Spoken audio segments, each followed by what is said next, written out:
This class has exclusively been specified for the students from Hindi medium.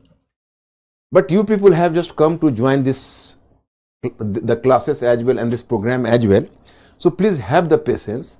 We will separate your class and we will just deliver your lecture purely in English medium for those students who are coming from English medium, and in English for those students who are just coming from both the backgrounds simultaneously, Hindi and English. So please just wait and see. You will be very soon given the just information about the program. But till your program is going to start, you are most welcome at this site as well. As for the technical words, I will take care of it. अब मैं आता हूं अपने Hindi medium students को address करता हूं कि देखिए ये हिंदी मीडियम का बैच है। हमारे कुछ इंग्लिश मीडियम के बच्चे भी जुड़े हुए हैं, कुछ इंग्लिश वाले भी जुड़े हुए हैं, तो उनको सूचना दी जाती है, इन्फॉर्मेशन दिया जाता है। आपको जल्द ही आपका सेपरेट क्लास होगा और मैं ही पढ़ाऊंगा, लेकिन उसमें आपको एक्सक्लूसिव लैंग्वेज में डिलीवर किया जाएगा और उसमें आपको कुछ कंटेंट भी इंग्लिश मीडियम का दिया जाएगा।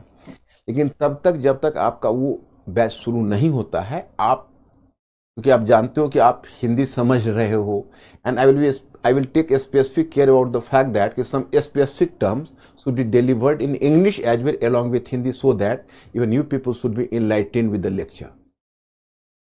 तो हम अब कल जहां हमने छोड़ा है, we have to start from today from this point.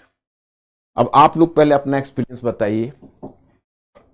मेरा एक मुहावरा है, मैं डेली इसको रिपीट करता रहूंगा कि आप sound level is okay, everything is okay okay. तो मैं डेली आपको पूछता रहूंगा, इनलाइटन करता रहूंगा इस विषय में कि हमारा एक बहुत ही इंपॉर्टेंट फ्रेज है कि खिड़की खुलना और घूंघट हटना। तो जब खिड़की खुलेगी और घूंघट हटेगा तब चीजें आपको साफ और स्पष्ट नजर आएगी। लेकिन उसके लिए आपको कम से कम मुझे 2, 4, 5 क्लासेस देने होंगे, फिर क्लैरिटी आपको आ जाएगी। तो फिर एक बार हम लौटते हैं अपने मुद्दे पर।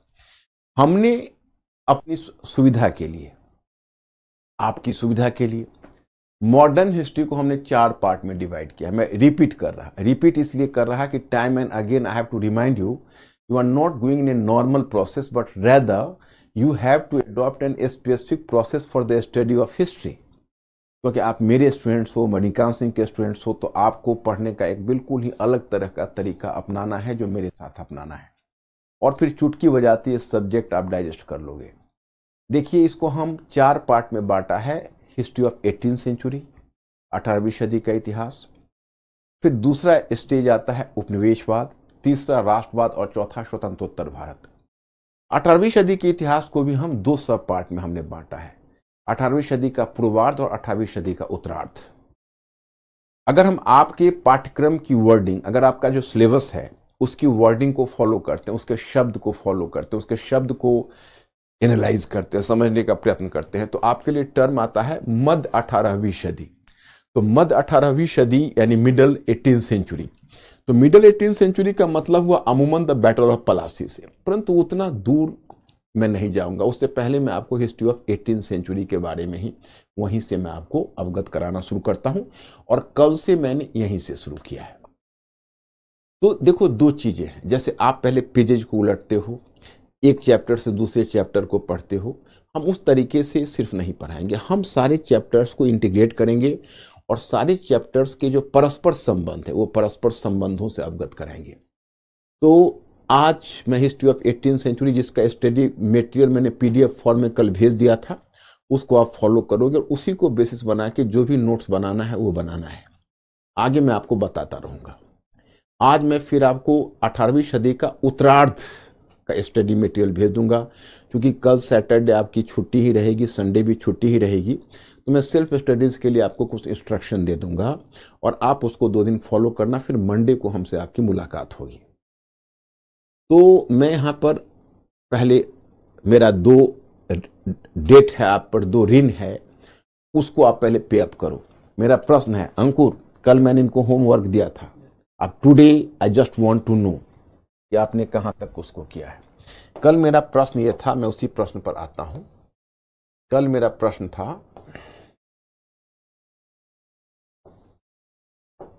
पहला, कि इतिहास में तिथियां क्यों महत्वपूर्ण है। कौन कौन मेरे प्रश्न का जवाब देगा? Just come to the site. कौन कौन मेरे प्रश्न का जवाब देगा कि why are dates important in history? तिथियां इतिहास में क्यों महत्वपूर्ण हैं? कितने लोग हमारे इस प्रश्न के उत्तर के लिए तैयार हैं?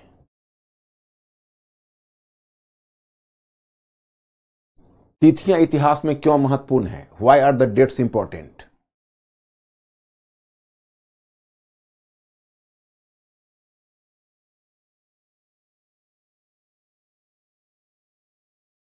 रजनी में खास करके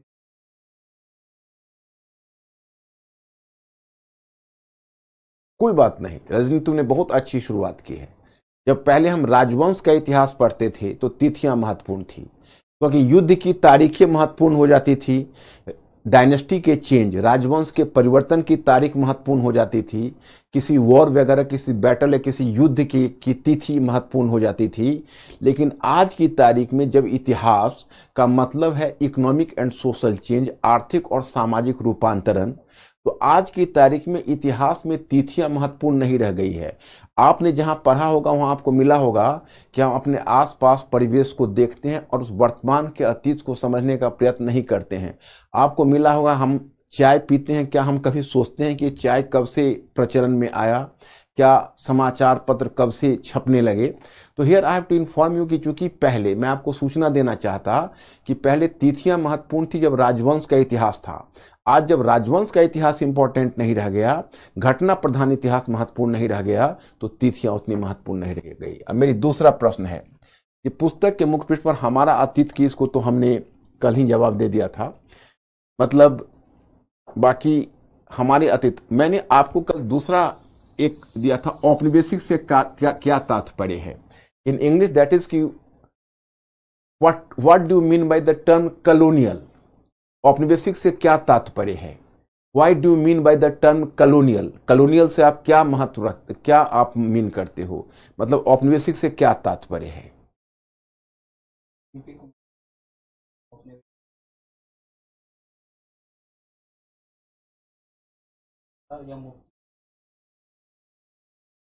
अच्छा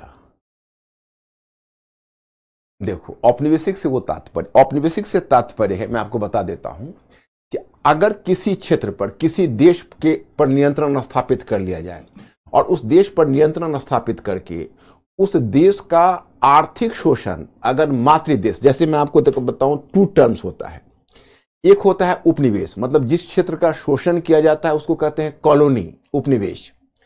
एंड जो शोषण करते हैं कॉलोनियल कंट्री, जो उपनिवेश बनाते हैं, उनके लिए टर्म आता है मातृ देश, मदर स्टेट या मेट्रोपोलिटन स्टेट या महानगरीय राज्य।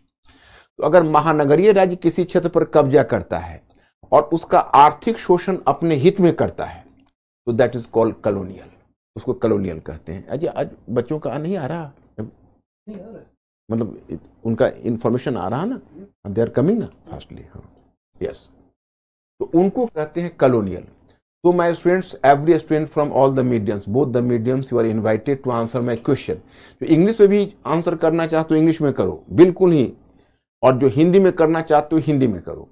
तो मेरा प्रश्न यह है कि कुल मिलाकर औपनिवेशिक का मतलब है, मैं फिर एक बार रिपीट कर रहा, कि एक देश जब दूसरे देश पर नियंत्रण स्थापित करके उसकी अर्थव्यवस्था का दोहन अपने हित में करने लगे तो उसको औपनिवेशिक कहते हैं।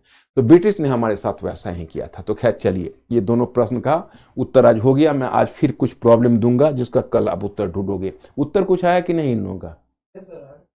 आ रखा है ना, मैंने हैव दे ट्राइड और not? Ankur, thumb, yesterday I have given you some instruction.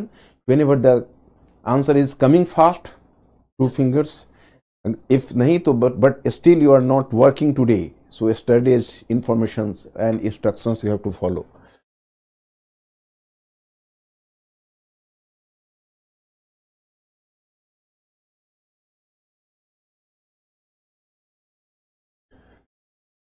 अब चलिए, अब हम आपको ले चलते हैं टॉपिक के ऊपर। कल आपने देखा 18वीं सदी का पूर्वार्ध, first half of 18th century, इस पर चर्चा करनी है। इस पर चर्चा ये करनी है कि मुगल साम्राज्य का विघटन हो चुका है और मुगल साम्राज्य के विघटन के पश्चात इतने सारे मुद्दे हम लोगों को करने हैं कि मुगल साम्राज्य का पतन तथा क्षेत्रीय राज्यों की स्थापना, मतलब decline of Mughal empire and the rise of regional states. फिर मराठे मुगल साम्राज्य को भी स्थापित करने में क्यों विफल है? Why did Marathas fail to replace the Mughal empire? And 18वीं सदी के पूर्वार्ध के काल को पतन अथवा अवनति का काल माना जाए अथवा प्रगति या नई संभावनाओं का काल माना जाए, तो 18वीं सदी के पूर्वार्ध को was the first half of 18th century characterized as the phase of decline or a period impregnated with the new possibilities। उसको हम नई संभावनाओं, मतलब नई संभावना का मतलब है कि 18वीं सदी का जो पूर्वार्ध का काल है, जिसको तुम मुगल काल मानते हो या मुगलों के पतन का काल और क्षेत्रीय राज्यों के उद्भव का काल, उसको हम माने कि वह पतन का काल है या उस काल में कुछ ऐसा हुआ जो आगे विकास संभव होना था या उसमें नई संभावनाएं दिख रही थी कि भाई प्रगति करेगा। Whether this period is marked by new possibilities, new potentialities, इसी बात को पता करना है। तो ये 3 चीजों पर हम लोग विशेष रूप से फोकस करेंगे। तो पहले देखो, यह है मुगल एम्पायर, मानचित्र आपको मिल गया होगा। तो जब मुगल साम्राज्य का पतन हुआ तो मुगल साम्राज्य के पतन के बाद पहले आए उत्तराधिकारी राज्य, आपको सूचना मिली होगी। अब इन उत्तराधिकारी राज्य को देखिए, एक राज्य है बंगाल, मैं यहां पर मार्क करता हूं, I am just marking this state, and then we are just observing here Awadh. तो ये बंगाल का क्षेत्र है जिसको हमने मार्क किया, ये अवध का क्षेत्र है जिसके नेबरहुड में है, और तीसरा है, देखो ये हैदराबाद का राज्य। ये तीनों राज्य को आप सक्सेसर स्टेट्स या उत्तराधिकारी राज्य इसलिए कहते हो कि ये तीनों के तीनों राज्य टूटकर, मुगल साम्राज्य से टूटकर ये तीनों के तीनों राज्य बने। ये तीनों मुगलों के पुराने अधिकारी थे और उन्होंने अपनी सुविधा से नए राज्यों की स्थापना की। तो इसको हम कहते हैं उत्तराधिकारी राज्य या सक्सेसर स्टेट्स। अब चलिए पहले हम बंगाल की बात करते हैं। ये बंगाल का क्षेत्र है। देखो, यह भारत का, हिंदुस्तान का सबसे समृद्ध प्रांत था और विशेषकर चूंकि 17वीं सेंचुरी में भारत में व्यापारिक क्रांति हो चुकी थी, तो व्यापारिक क्रांति के बाद यह इतना इंपॉर्टेंट हो चुका था कि यहां से इतना संसाधन मुगलों को मिलता था कि आपको पता होना चाहिए, जब मुगल, मतलब आपके मन में संभावना होगी भाई ये मुगल साम्राज्य है, सीधा मैंने मुगल साम्राज्य का डेड बॉडी आपको दिखाना शुरू कर दिया, क्योंकि पीछे का इतिहास आपका एंशिएंट और मिडिवल में चला जाता है। तो मुगल साम्राज्य का पतन क्यों हुआ, ये हमारे विचार का यहाँ विषय नहीं है, क्योंकि ये आपका फिर मेडिवल की बात होगी। हम यहाँ मॉडर्न हिस्ट्री आपको शुरू कर रहे हैं, तो मॉडर्न हिस्ट्री हमें यहीं से शुरू करना होगा, समझ रहे हो ना। तो ये हमारी मजबूरी होगी, क्योंकि अगर हम पीछे जाएंगे तो फिर हम मेडिवल में निकलते हुए चले जाएंगे। तो ऐसी स्थिति में if there is any potential question mister Ankur, according to the number of queries you have to give the thumb impression, so please be particular about the fact. Whenever I'll pay attention to you, you have to be always active, you have not to be a passive spectator। तो मैं आपको बता रहा था कि ये जो जगह आप देख रहे हो, तो मुगल एम्पायर, तो मुगल एम्पायर में मैं आज मुगल एम्पायर के थोड़ा किंग से भी आपको परिचय करा दूंगा। अगर उसके राजा से परिचय कराऊंगा थोड़ा आपको इंटरेस्ट होगा। चलिए, आप तो जानते हो कि पहला किंग बाबर था, उसमें तो कुछ बताने की जरूरत नहीं है। उसने मुगल एम्पायर को, मुगल स्टेट को फाउंड किया था, दिल्ली आगरा पर कब्जा किया था इब्राहिम लोदी पानीपत के फर्स्ट बैटल के बाद। उसके बाद पीछे जाते हो तो जैसे आगे आते हो तो हुमायूं है, जो हुमायूं ने काफी जद्दोजहद के बाद अपने राज्य को दोबारा शेरशाह से पाया। फिर अकबर के समय राज्य साम्राज्य निर्माण की प्रक्रिया शुरू हुई। जहांगीर और शाहजहां ने भी कुल मिलाकर विस्तार किया।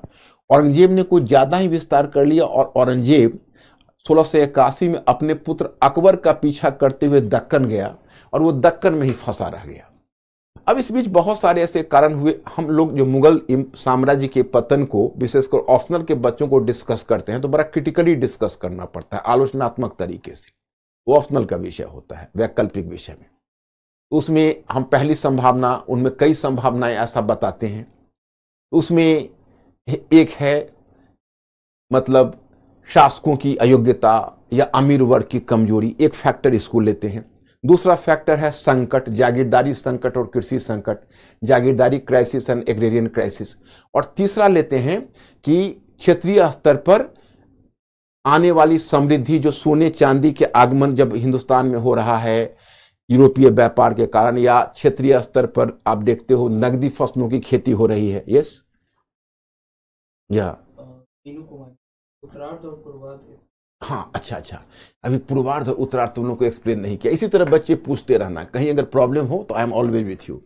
मीन तुम्हारा प्रश्न है, देखो पूर्वार्ध का मतलब हुआ, जैसे जब 18वीं सदी का पूर्वार्ध अगर आपको कहना होगा तो 1701 से लेकर 1750 तक जाओगे उसको कहेंगे पूर्वार्ध, और 1751 से लेकर 1800 तक 1751 टू 1800 तक जाओगे उसको कहेंगे उत्तरार्ध।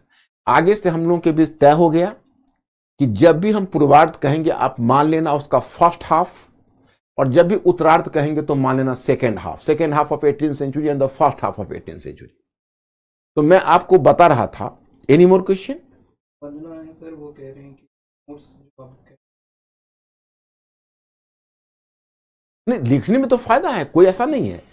जो प्रारूप इसमें वंदना, एक ही दिक्कत है, जरा मेरा 1-2 क्लास होने तो आज तुमको थोड़ा सा और क्लियर होगा, और फिर जैसे मंडे वो क्लास लेंगे तो थोड़ा सा और क्लियर होगा। तो पहले क्या है कि हमारा जो तरीका है, जब वह तरीका तुम समझ के तब नोट्स बनाओगी वंदना, तो that is going to be beneficial for you. तो मैं पहले इस बात के लिए प्रतिबद्ध हूं कि तुम लोगों को अपना पैटर्न समझा दूं, क्योंकि एक बार अगर तुम हमारा पैटर्न समझ लेते हो तब फिर कोई समस्या नहीं रहेगी, तो बहुत अच्छे से आप नोट्स बना पाओगे और भी कुछ कर पाओगे। तो मैं वही बता रहा था आपको कि देखिए, जैसे जस्ट 1 मिनट, एनी क्वेश्चन मोर?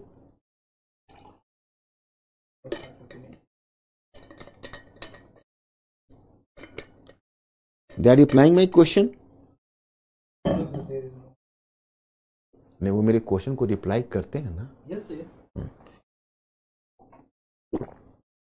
तो मैं आपको बता रहा था कि तो तीसरा है कि भाई उस काल में यूरोपीय व्यापार हो रहा था, नकदी फसलों की खेती हो रही थी, तो क्षेत्रीय स्तर पर समृद्धि आ रही थी। तो कुछ एक ऐसे सूबेदार थे जो प्रांतों में थे, जो सोचते थे कि चलो हम स्वतंत्र हो जाते हैं मुगल साम्राज्य से, तो ये पूरा का पूरा जो संसाधन है वो मेरा होगा। तो वैसे लोगों ने भी क्षेत्रीय विद्रोह किया है। तो 3 तरह की संभावना हम मुगल साम्राज्य में बताते हैं, और उसी समय नादिर साहब का भी आक्रमण हो जाएगा, फिर अहमद शाह अब्दाली अर्थात अफगानों का आक्रमण होगा, यानी नादिर शाह का इन्वेजन एंड अफगान इन्वेजन होगा। तो यह सब भी बात मैं आपको बताऊंगा। फिलहाल मैं आपको बताऊं कि जब मुगल साम्राज्य टूट रहा था तो टूटने के बाद 3 तरह के राज्य हुए। एक तरह का राज्य उत्तराधिकारी राज्य था, जो बंगाल, मैंने कहा सबसे समृद्ध प्रांत था। तो औरंगजेब अपने जीवन के अंतिम काल में 1700 ईस्वी में उसने यहां का बंगाल का प्रशासक बनाया था मुर्शिद कुली खान को। तो देखो, अब मैं तुमको एक बात बताना चाहूंगा कि मुगलों के जब अच्छे दिन थे तो मुगलों का जो प्रांतीय प्रशासन था, वो प्रांतीय प्रशासन को कहा जाता था सूबा प्रशासन, सूबा प्रांत को। तो सूबा प्रशासन में मुगल क्या करते थे, एक प्रॉपर उन्होंने नीति बनाई हुई थी, उसको कहते थे चेक एंड बैलेंस की नीति, रोक और संतुलन की नीति। क्योंकि प्रांत में वो 2 तरह के अधिकारी रखते थे। एक तरह का अधिकारी कहलाता था सूबादार, और दूसरे तरह का अधिकारी कहलाता था प्रांतीय दीवान, यानी दीवान। तो प्रांत में उन्होंने एक दीवान का पद दिया हुआ था, एक सूबेदार का पद दिया हुआ था। जो दीवान का पद, जो सूबेदार का पद होता था वो सामान्य प्रशासन से जुड़ा हुआ था, और जो दीवान का पद होता था वो राजस्व प्रशासन से जुड़ा हुआ था, मतलब वो रेवेन्यू को वसूल करता था। और जो सूबादार होता था, यश डायनेस्टी के बारे में, खिलजी डायनेस्टी के बारे में अगर हिमांशु अभी सुनोगे, तुमको हिमांशु पता है ना, तुमने मॉडर्न हिस्ट्री शुरू की है, और खिलजी डायनेस्टी के बारे में अगर तुमको बताने लगूंगा तो पूरा अपना लेक्चर डाइवर्ट करके मेडिवल पर चला जाएगा। इसलिए एक काम करो हिमांशु, प्रतीक्षा करो, जब मैं तुम्हें मेडिवल पढ़ा रहा हूंगा तब खिलजी डायनेस्टी के बारे में बताऊंगा। तो अभी तुम हमको थोड़ा सा मुगल के बाद उत्तराधिकारी राज्य के बारे में बताने दो। इसी में मैं एक बात करूंगा, आप लोगों को नादिर शाह का इन्वेजन बता दूंगा, अहमद शाह अब्दाली का आक्रमण बता दूंगा, ये सब इसी में बता दूंगा, है ना। तो ये सब समझ जाओगे। और खिलजी के लिए और बाकी के लिए आपको थोड़ी प्रतीक्षा करो, जब मैं तुमको एंशिएंट और मिडिवल का पार्ट कल्चर के साथ पढ़ा रहा होऊंगा तो उस समय मैं आपसे डिस्कस करूंगा उसको। ओके, हाँ, तो मेरे विचार से समझ गए हो गया। तो हम आपको बता रहे थे कि जो सूबा में सूबादार का पद ये कॉमन एडमिनिस्ट्रेशन देखता था, लॉ एंड ऑर्डर, और जो दीवान होता था वो रेवेन्यू को कलेक्ट करता था, राजस्व का संग्रह करता था। तो जानबूझ के मुगल शासक करते थे कि दो समान स्तर के अधिकारी को सूबादार और दीवान बना रखा था, क्योंकि दूसरे एक दूसरे पर रोक और संतुलन लगा कर रखेंगे तो कोई एक ज्यादा पावरफुल नहीं होंगे। लेकिन जानते हो, जिस समय मुर्शिद कुली खां की नियुक्ति औरंगजेब ने की थी बंगाल के, तो दीवान के पद पर की थी, राजस्व अधिकारी के पद पर। और उसने 1707 में औरंगजेब का डेथ हो गया, तो 1707 के बाद प्रशासन कमजोर पड़ गया, तो मुर्शिद कुली खान ने सूबादार का पद भी छीन लिया और उस सूबादार और दीवान दोनों पद को मिलाकर बन गया बंगाल का नवाब।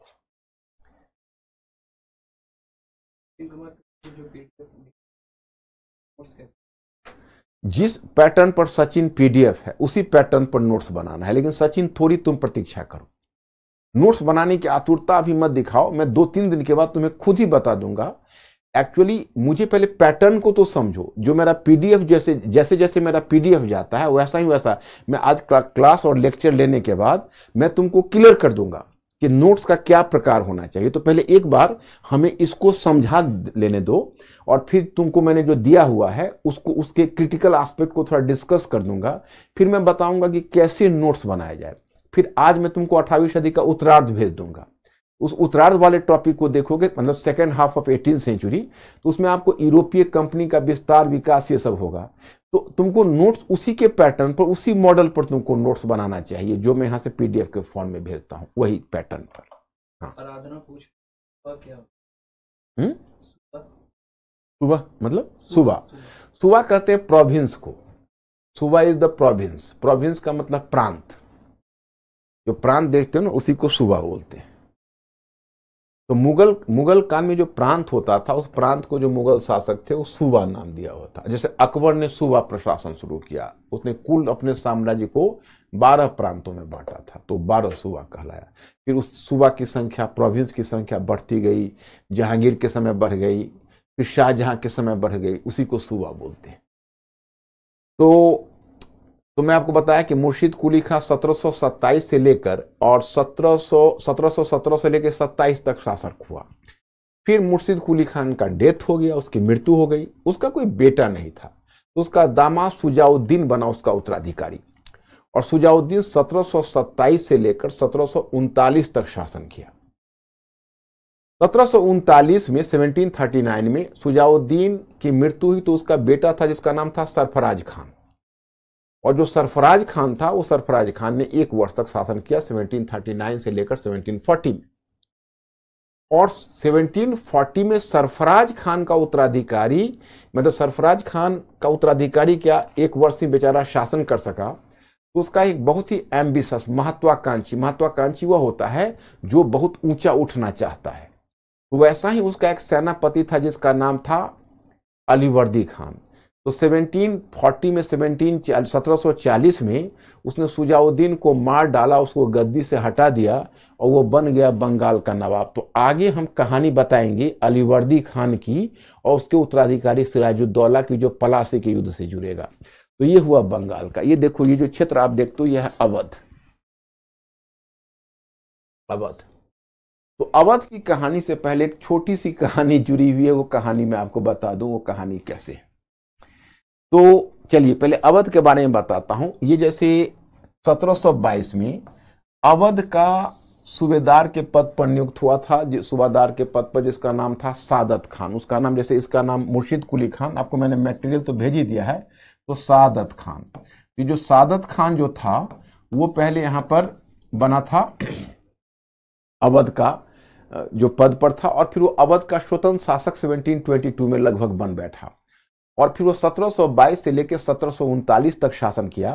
तो 1739 में उसका उत्तराधिकारी हुआ सफदर जंग। तो सफदर जंग 1739 से लेकर आगे शासन करता रहा, और सफदर जंग को आज भी आप दिल्ली में सफदर जंग हॉस्पिटल का नाम सुना होगा, उसी के नाम पर है, बड़ा फेमस था वो, क्योंकि उसको मुगल वजीर का पद मिला था। यस,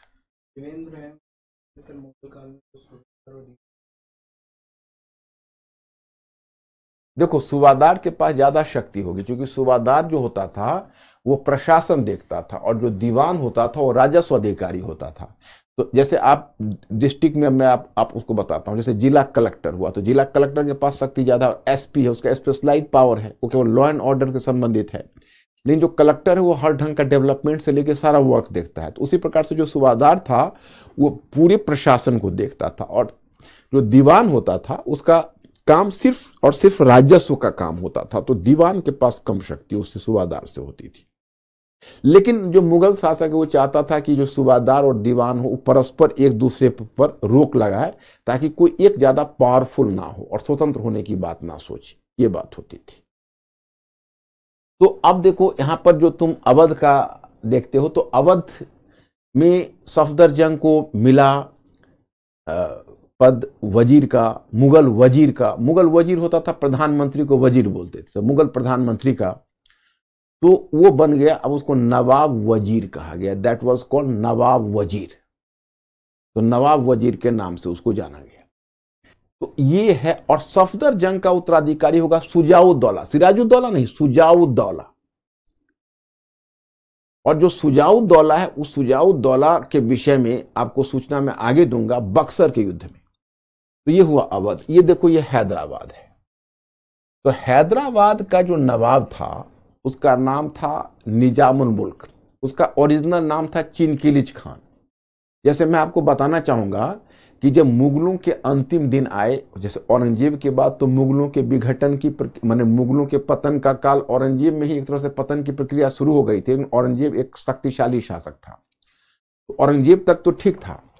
औरंगजेब के बाद देखते हो तो औरंगजेब के बाद स्थिति बदलने लगी। उसका जो उत्तराधिकारी बहादुर शाह प्रथम हुआ, वो 1707 से 12 तक शासन किया। तो चलो उसके समय भी स्थिति थोड़ी बहुत ठीक रही। उसके बाद उसका जो उत्तराधिकारी जहांदार शाह हुआ, जो 1 वर्ष के लिए आया, जो 1712 से 13 तक रहा। उसके समय उसके अमीर बहुत ज्यादा एम्बिशियस हो गए और उसको 1 वर्ष में ही गद्दी से उतार दिया, मार डाला। तो 12 से 13 तक वो रहा, और 13 में एक दूसरा शासक को ले आया जिसका नाम था फारूक सियार। देखो, मनसबदार जो होते थे, मुगल जो अधिकारी होते थे, उस अधिकारी का नाम होता था मनसबदार। वो तो मैं आपको जब मेडिवल हिस्ट्री पढ़ाऊंगा, अभी सत्यम थोड़ा सा लालच उधर रोकना पड़ेगा। जैसे पीछे आप जाओगे ना, तो पीछे का लालच थोड़ा रोकना पड़ेगा, क्योंकि पीछे जब मध्यकालीन भारत पढ़ाऊंगा तो डिटेल्स में बताऊंगा। जैसे एक सेंटेंस में मैं आपको बताऊंगा कि देखो मनसबदार ये होता था, तो उससे तुम उसके साथ जस्टिस नहीं कर पाओगे।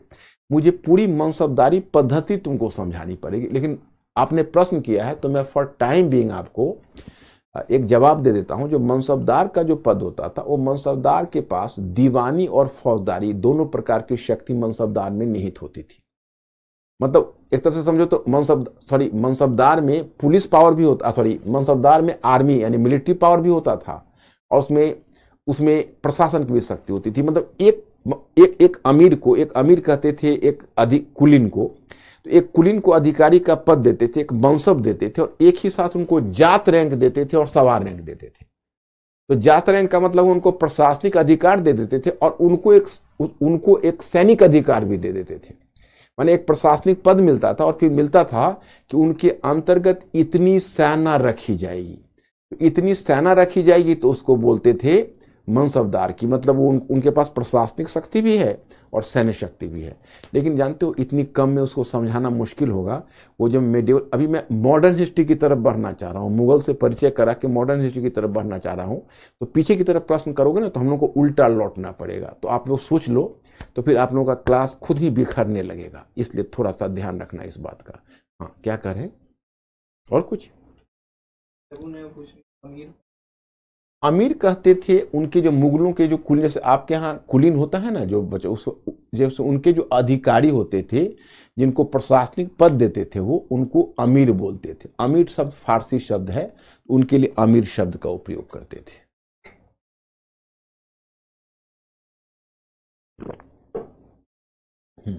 तो मैं आपको बता रहा था कि जब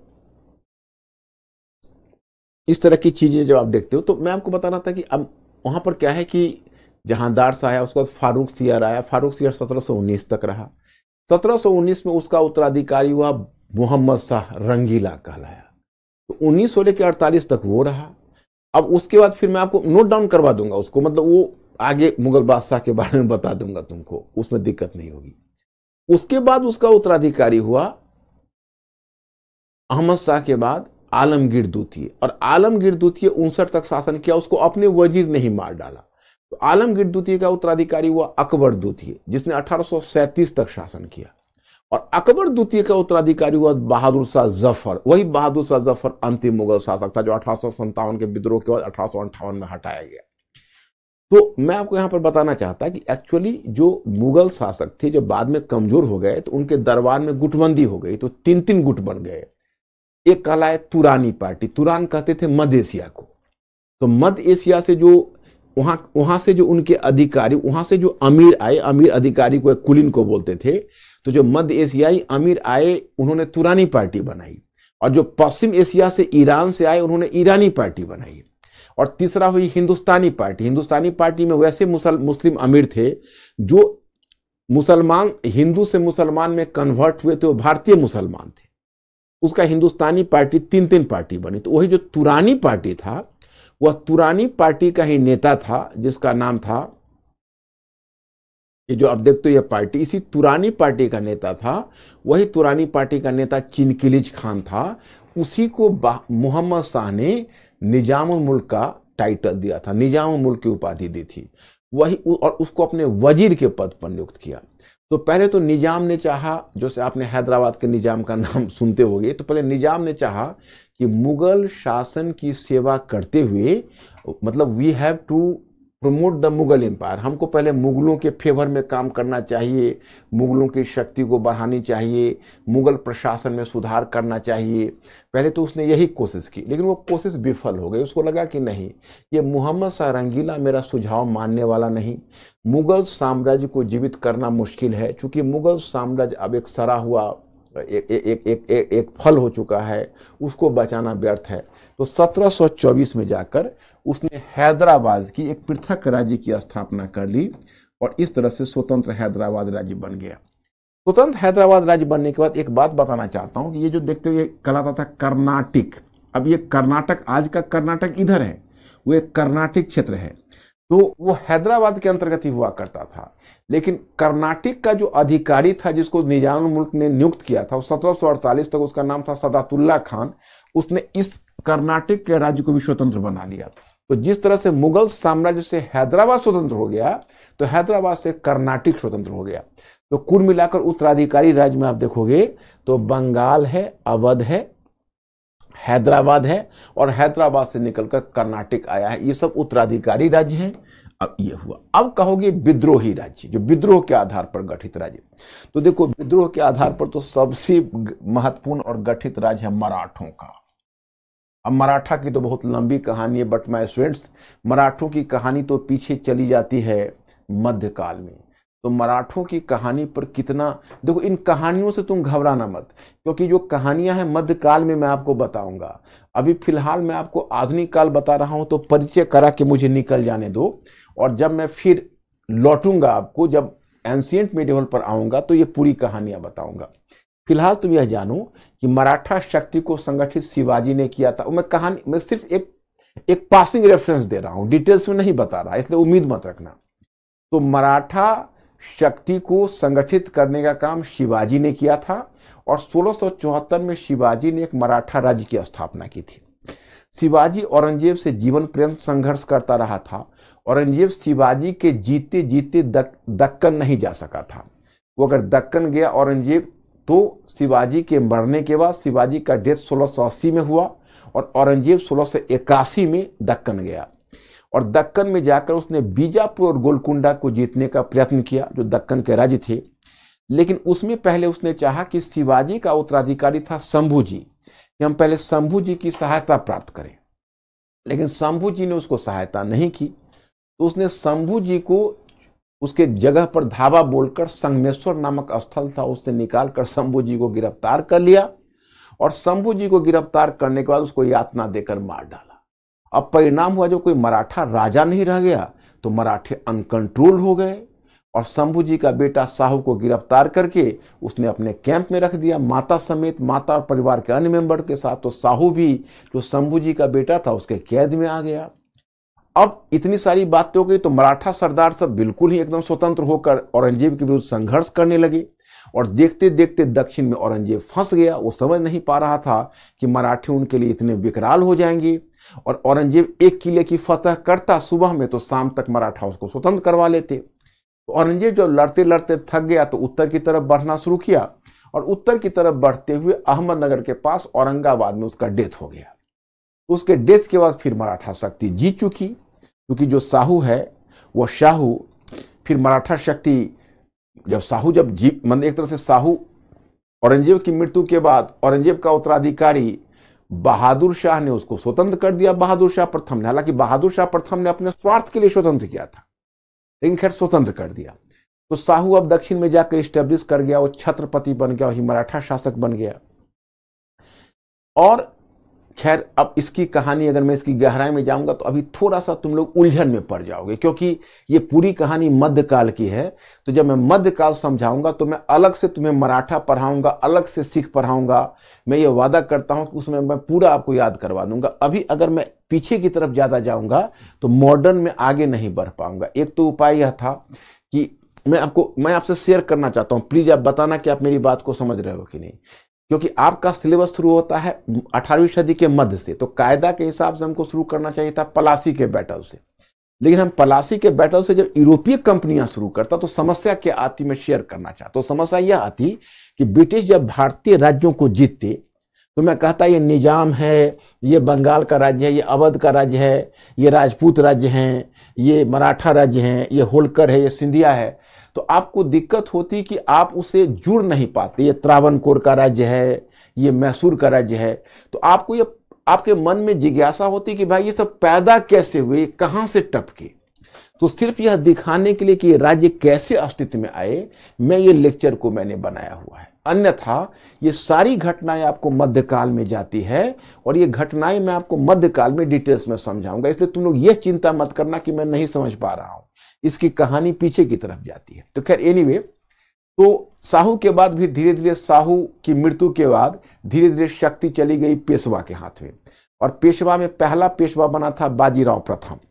तो बाजीराव प्रथम वो पराक्रमी पेशवा था कि दक्षिण से मराठा शक्ति को ले आकर उत्तर में स्थापित किया था। और उत्तर में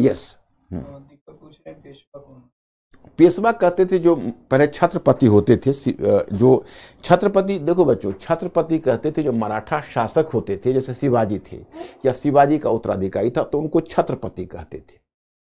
और जो उनके प्रधानमंत्री होते थे उस प्रधानमंत्री को पेशवा बोलते थे। तो शिवाजी को छत्रपति और शिवाजी के उत्तराधिकारी को पेशवा बोलते थे। सॉरी, शिवाजी के प्रधानमंत्री को या शिवाजी के बाद जो भी छत्रपति शासक आए उनके जो प्रधानमंत्री थे तो प्रधानमंत्री के लिए पेशवा शब्द। तो बाद में क्या हुआ, जब छत्रपति साहू के बाद छत्रपति का पद नाम मात्र का रह गया और वास्तविक शक्ति प्रधानमंत्री ने अपने हाथों में ले ली, तो पेशवा ही पावरफुल हो गए और पेशवा ही लीडर बन गए। और पहले छत्रपति का जो मुख्यालय था वो सतारा था महाराष्ट्र में, वो सतारा का महत्व कम हो गया, उसकी जगह पूना आ गया और पूना पेशवा का मुख्यालय हो गया प्रधानमंत्री का। और बाद में वही पेशवा वास्तविक शासक बन बैठा। उसी में जो बाजीराव प्रथम ने उत्तर में लेकर स्थापित किया, और बालाजी बाजीराव के समय भी पेशवा उत्तर की तरफ दौड़ते रहे। तो उसी में एक घटना होगी। अब दो विदेशी आक्रमण अगर आप लोग कहें तो मैं दो विदेशी आक्रमण आपको समझा दूं। एक विदेशी आक्रमण देखिए, एक हुआ है ईरान से, ओके। और जो ईरान से आक्रमण हुआ है वह हुआ है नादिर शाह का। कब हुआ है? 1739 में हुआ है। घटना क्या थी वहां पर? घटना यह थी कि वहां पर देखो, ये है, एक तरह से आप देखोगे तो इसको कहोगे ये है, आप एक तरह से अगर देखोगे तो ये हुआ काबुल, और ये हुआ गजनी, नहीं इतना दूर नहीं और भी नजदीक, ये काबुल है, ये है गजनी, और ये है कांधार। तो ये जो काबुल, गजनी, कांधार है वो भारत की वैज्ञानिक सुरक्षा पंक्ति मानी जाती थी। मतलब अगर भारत के किसी शासक का इन पर नियंत्रण रहता तो फिर बाहरी आक्रमण नहीं हो सकता था। लेकिन कांधार शाहजहां के समय हिंदुस्तान के हाथों से निकल चुका था, तो कांधार निकलने से अब आक्रमण का खतरा भी हो सकता था। उसी समय पश्चिम एशिया में ईरान का शाह बना नादिर शाह। तो नादिर शाह शासक बनने के बाद एक्चुअली वो कांधार ईरानी क्षेत्र था, माने ईरान ने कब्जा किया हुआ था। तो कांधार में वो अफगानों को दंडित करने के लिए एक अभियान करना चाहता था। तो उस अभियान में उसको डर यह था कि जो कांधार के अफगान है वो भागकर काबुल में जाकर शरण ले लेंगे और हम काबुल में नहीं जा सकते क्योंकि काबुल मुगल क्षेत्र है। तो उसने अपना एक राजदूत मोहम्मद शाह को भेजा जो उसमें मुगल बादशाह था, कि उनसे अनुरोध किया कि देखिए जब हम कांधार पर आक्रमण कर रहे होंगे तो भगोड़े अफगान कहीं काबुल में शरण ना ले लें, इसलिए आप काबुल की सुरक्षा को बढ़ा दीजिए। और उस समय मुगल बादशाह ने उसको हामी भी भर दी मोहम्मद शाह ने, और फिर उसको याद भी नहीं रहा हो तो नाच रंग में मशगूल रहने वाला शासक था। तो जब नादिर शाह ने कांधार पर आक्रमण किया तो वही हुआ जिसका डर था। उसके जो अफगान थे वो भागकर काबुल चले गए। तो जब वो भागकर काबुल चले गए तो फिर नादिर शाह क्रुद्ध हुआ और वही बहाना हुआ उसका हिंदुस्तान पर आक्रमण करने का। हालांकि वास्तविक उद्देश्य कुछ और था, हिंदुस्तान के धन को लूटना। और मैं आपको बड़ा दिलचस्प घटना बताता हूं। जब वो यहां पर आक्रमण किया तो उसने पहले देखो ऐसे सिंधु नदी क्रॉस किया, झेलम चिनाब सबको क्रॉस करते हुए, और तब वो पंजाब क्रॉस किया। तब तक मुगल बादशाह नहीं गया। और जब वो हरियाणा क्रॉस करके करनाल पहुंचा जो दिल्ली के पास है, तब मुगल सेना पहुंची करनाल में उसका सामना करने के लिए। तो बैटल ऑफ करनाल हुआ 1739 में, करनाल का युद्ध। और करनाल के युद्ध में नादिर शाह ने पराजित कर दिया मोहम्मद शाह रंगीला को। और उस समय हालांकि हैदराबाद में निजामुल मुल्क अपना राज्य बना चुका था, लेकिन टेक्निकली तो मुगल साम्राज्य के अंतर्गत था। तो जब मुगल बादशाह को जिस समय विपत्ति होती थी तो अपना बाकी अमीरों को भी बुलाता था। तो सादत खान को भी अवध से बुलाया, निजामुल मुल्क को हैदराबाद से बुलाया कि आइए नादिर शाह का मुकाबला करने। लोग गए, ये सब बिहार गए। तो उस नादिर शाह ने क्या किया कि मुगल बादशाह को गिरफ्तार कर लिया। तो गिरफ्तार कर लिया तो मुगल बादशाह से वार्ता करने, क्योंकि सबसे योग्य अधिकारी को मुगल बादशाह को गिरफ्तार कर लिया तो नादिर शाह से कौन वार्ता करे और कौन मुगल बादशाह को छुड़वाए, यह काम दिया गया निजाम को, निजामुल मुल्क को। तो निजामुल मुल्क यहां से गया और बहुत कुशल कूटनीतिज्ञ था। तो निजामुल मुल्क देखो कितनी चालाकी से नादिर शाह को मना लिया। नादिर शाह को कहा कि देख जहांपना, आप यहां से दिल्ली जाना चाहते हैं, दिल्ली में कुछ नहीं है, दिल्ली में पूरा खजाना खाली है। मुगल बादशाह व्यवहार में एक तरह से बैंकरप्ट हो चुका है। मतलब बैंकरप्ट मतलब वह एक तरह से मुगल बादशाह के पास अब कुछ नहीं रह गया, वह दिवालिया हो चुका है और वह कर्ज पर मुगल राज्य चल रहा। इसलिए बेहतर है कि आप 50 लाख खजाना लेकर लौट जाइए। वो भी 50 लाख हम अभी नहीं दे पाएंगे, अभी हम आपको 20 लाख देंगे। 10 लाख जब आप पंजाब क्रॉस कर रहे होंगे तब देंगे, जब आप सिंध नदी पार कर जाएंगे तो 10 लाख और देंगे, और 10 लाख आपको ईरान में भिजवाएंगे। अब 50 लाख का डील भी किस्तों में, इस पर उसने तैयार कर लिया। नादिर शाह तैयार भी हो गया। अब देखो मुगल जो अमीर थे, अधिकारी थे, उनमें कितनी राइवलरी थी, कितना आपस में प्रतिस्पर्धा थी कि जिसी समय अब निजामुल मुल्क को सफलता मिलती तो यह बात सादत खान को चुभ गई। सादत खान को लगा कि अगर यह सफल हो गया तो कल को जो मुख्य अधिकारी का पद, मीर बख्शी का पद, इसे मिल जाएगा और काफी वाहवाही इसको मिलेगी और हम तो रह जाएंगे। तो इस कंपटीशन में, इस प्रतिस्पर्धा के कारण सादत खान ने नादिर शाह को चुपके से कह डाला, अरे आप 50 लाख रुपए में खुश हो रहे हैं, चलिए दिल्ली कम से कम 2 करोड़ दिलवाएंगे। अब नादिर शाह को इतना इनविटेशन मिलना था, वो पूरे लश्कर के साथ दिल्ली चल दिया। जब दिल्ली पहुंचा तो वास्तव में जब खजाना खुलवाया तो खजाना खाली था। अब नादिर शाह ने पब्लिकली सादत खान को कहा कि आप 2 करोड़ रुपए का बंदोबस्त करिए, नहीं तो मैं आपकी खाल खिंचवा लूंगा। अब देखो सबसे बड़ी बात यह हुई कि नादिर शाह क्रुद्ध हुआ सादत खान पर, तो एक चीज है। उससे भी बड़ी बात यह हुई कि यह सबके सामने ये बात लीक हो गई कि नादिर शाह को बुलाकर लाने वाला कोई और नहीं, सादत खान ही था। तो सादत खान की इतनी बेइज्जती हुई, उसमें इतनी बेइज्जती हुई कि सादत खान ने आत्महत्या कर ली। उस इंसल्ट को बर्दाश्त नहीं कर पाया।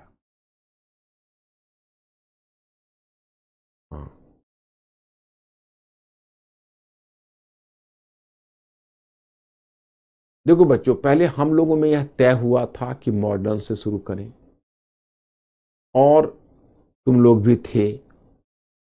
जब हम लोगों ने डिसाइड किया तो हमने मॉडर्न से शुरू किया। अब तुम कह रहे हो एंशिएंट से शुरू करें, तो एंशिएंट में तुमको थोड़ी सी दिक्कतें ज्यादा हो जाएगी। तुम भरोसा रखो और 18वीं सदी का पूर्वार्ध बढ़ जाने दो। जब 18वीं सदी का पूर्वार्ध जब हो जाएगा और जब पलासी का बैटल और यूरोप वगैरह पर हम आ जाएंगे, तो आपको ज्यादा सहूलियत या सुविधा होने लगेगी। आप चिंता मत करो, धीरे धीरे यहीं से आप समझना शुरू कर दोगे, क्योंकि मॉडर्न बिल्कुल यहाँ से अलग है। ये तो कहानी मुझे, चूंकि नादिर शाह का बाकी चीजों को मैं बता देना चाहता हूँ, और उसके बाद मैं तुम लोगों को हल्का सा परिचय करके कैसे क्वेश्चन लिखा जाता है, कैसे क्या किया जाता है, यह मैं बता दूंगा। तो अगर आप एंशिएंट से अगर कहोगे शुरू करने के लिए, तो आपका पूरा पला, जैसे आप याद करो कि हम और खान साहब जब खड़े हुए थे, तो पहले हमने चॉइस पूछा था आपसे कि 3 चॉइस है। वर्ल्ड हिस्ट्री से कहो तो शुरू करता हूँ, मॉडर्न हिस्ट्री से शुरू करता हूँ। तो अब तो मॉडर्न पर मैं तुम लोगों का PDF भी बनवाना शुरू कर दिया है। अब उसमें अगर हम चेंज करके एंशिएंट पर जाएंगे, तुम्हारा नोट्स वगैरह लटक जाएगा। इसलिए बच्चों, तुम भरोसा रख के यहीं से शुरू करो, 2-3-4 दिन में कंफर्टेबल हो जाओगे। तो नादिर शाह की कहानी लोग समझ रहे हैं कि नहीं? समझ रहे हैं? तो ये लोग, इस बात से मैंने जो कहा, ये बात इन लोगों तक पहुंची कि नहीं, जो मैंने तर्क दिया मॉडर्न हिस्ट्री वाला? हाँ। तो मैं आपको बता रहा था, बस तुरंत कट जाएगा, मिडियल वाली बात तुरंत कट जाएगी। हम लोग फिर पलासी वगैरह पर आ जाएंगे, तो वहां से आपको दिक्कत नहीं होगी। यहाँ पर 18वीं सदी का पूर्वार्ध में केवल उनको राज्य से आपको परिचय करा देता हूं, और मुझे कोई मतलब नहीं। मिडियल फिर बाद में आएंगे, एंशिएंट और तब मिडियल हम आपको आ जाएंगे, बाद में करेंगे। तो मैं आपको बता रहा था कि तब इस तरह से नादिर शाह यहां से 70 करोड़ लूट कर ले गया, और सिंधु नदी के पूरब का जो पश्चिम का भूभाग था, वो भी मुगलों के हाथ से निकल गया। तो मुगल और भी कमजोर हो गए। अब नादिर शाह का आक्रमण हुआ 1739 में। 1748 से अहमद शाह अब्दाली, अफगान शासक था अफगानिस्तान का, उसका आक्रमण शुरू हो गया। और अहमद शाह अब्दाली 1758 से 1767 तक निरंतर आक्रमण करता रहा। एक तरफ उत्तर पर अहमद शाह अब्दाली और मुगल साम्राज्य तो कमजोर हो चुका था, तो मुगल शासक पर वर्चुअली एक तरफ अफगानों का दबाव था, और दक्षिण से पेशवा बालाजी बाजीराव के समय मराठों का दबाव था। तो मराठों और अफगान दोनों मुगल साम्राज्य पर दबाव बना रहे थे। उसी क्रम में दोनों में टकराहट होना अनिवार्य था। और विशेषकर तुम देखोगे, जब मराठा सरदार में दत्तोजी सिंधिया, रन्नोजी सिंधिया, मल्हारराव होलकर, रघुनाथ राव, ये सब दक्षिण से उत्तर की तरफ गए। और ये जब गए यहां से, और जैसे जैसे मराठे दक्षिण से उत्तर की तरफ बढ़ते गए, तो उनका अफगानों से टकराहट बहुत अनिवार्य हो गया। और फिर क्या हुआ कि अहमद शाह अब्दाली तो हिंदुस्तान में रह नहीं पाता था, एक विजय करके फिर लौट जाता था अफगानिस्तान। उसी में मराठे गए, पहले दिल्ली में गए, दिल्ली पर वर्चस्व स्थापित किया। वहां से पंजाब में गए, पंजाब में अहमद शाह अब्दाली का गवर्नर था, उसको पंजाब से बाहर खदेड़ दिया और पंजाब पर कब्जा कर लिया। तो अहमद शाह अब्दाली को यह सूचना मिली, तो तेजी से वो सेना सजाकर और तब उत्तर भारत की तरफ आया। और अफसोस यह है कि जब 14 जनवरी 1761 को जब पानीपत का बैटल हुआ, तो पानीपत के बैटल में बेचारे मराठे उत्तर भारत में अकेले पड़ गए। कोई भी हिंदू राज्य उनके साथ खड़ा नहीं हुआ, क्योंकि उत्तर भारत में वो बाकी राज्यों से इतना टैक्स ले लेते थे कि बाकी राज्यों से खफा थे। जैसे आपको मैं मध्यकालीन भारत में बताऊंगा कि मराठों की एक पद्धति थी, आपने शायद नाम सुना होगा, चौथ और सरदेशमुखी। चौथ में क्या होता था कि जिस राज्य पर वो जीतते थे, उसको कहते थे तुम 1/4 अपना राजस्व हमें दो।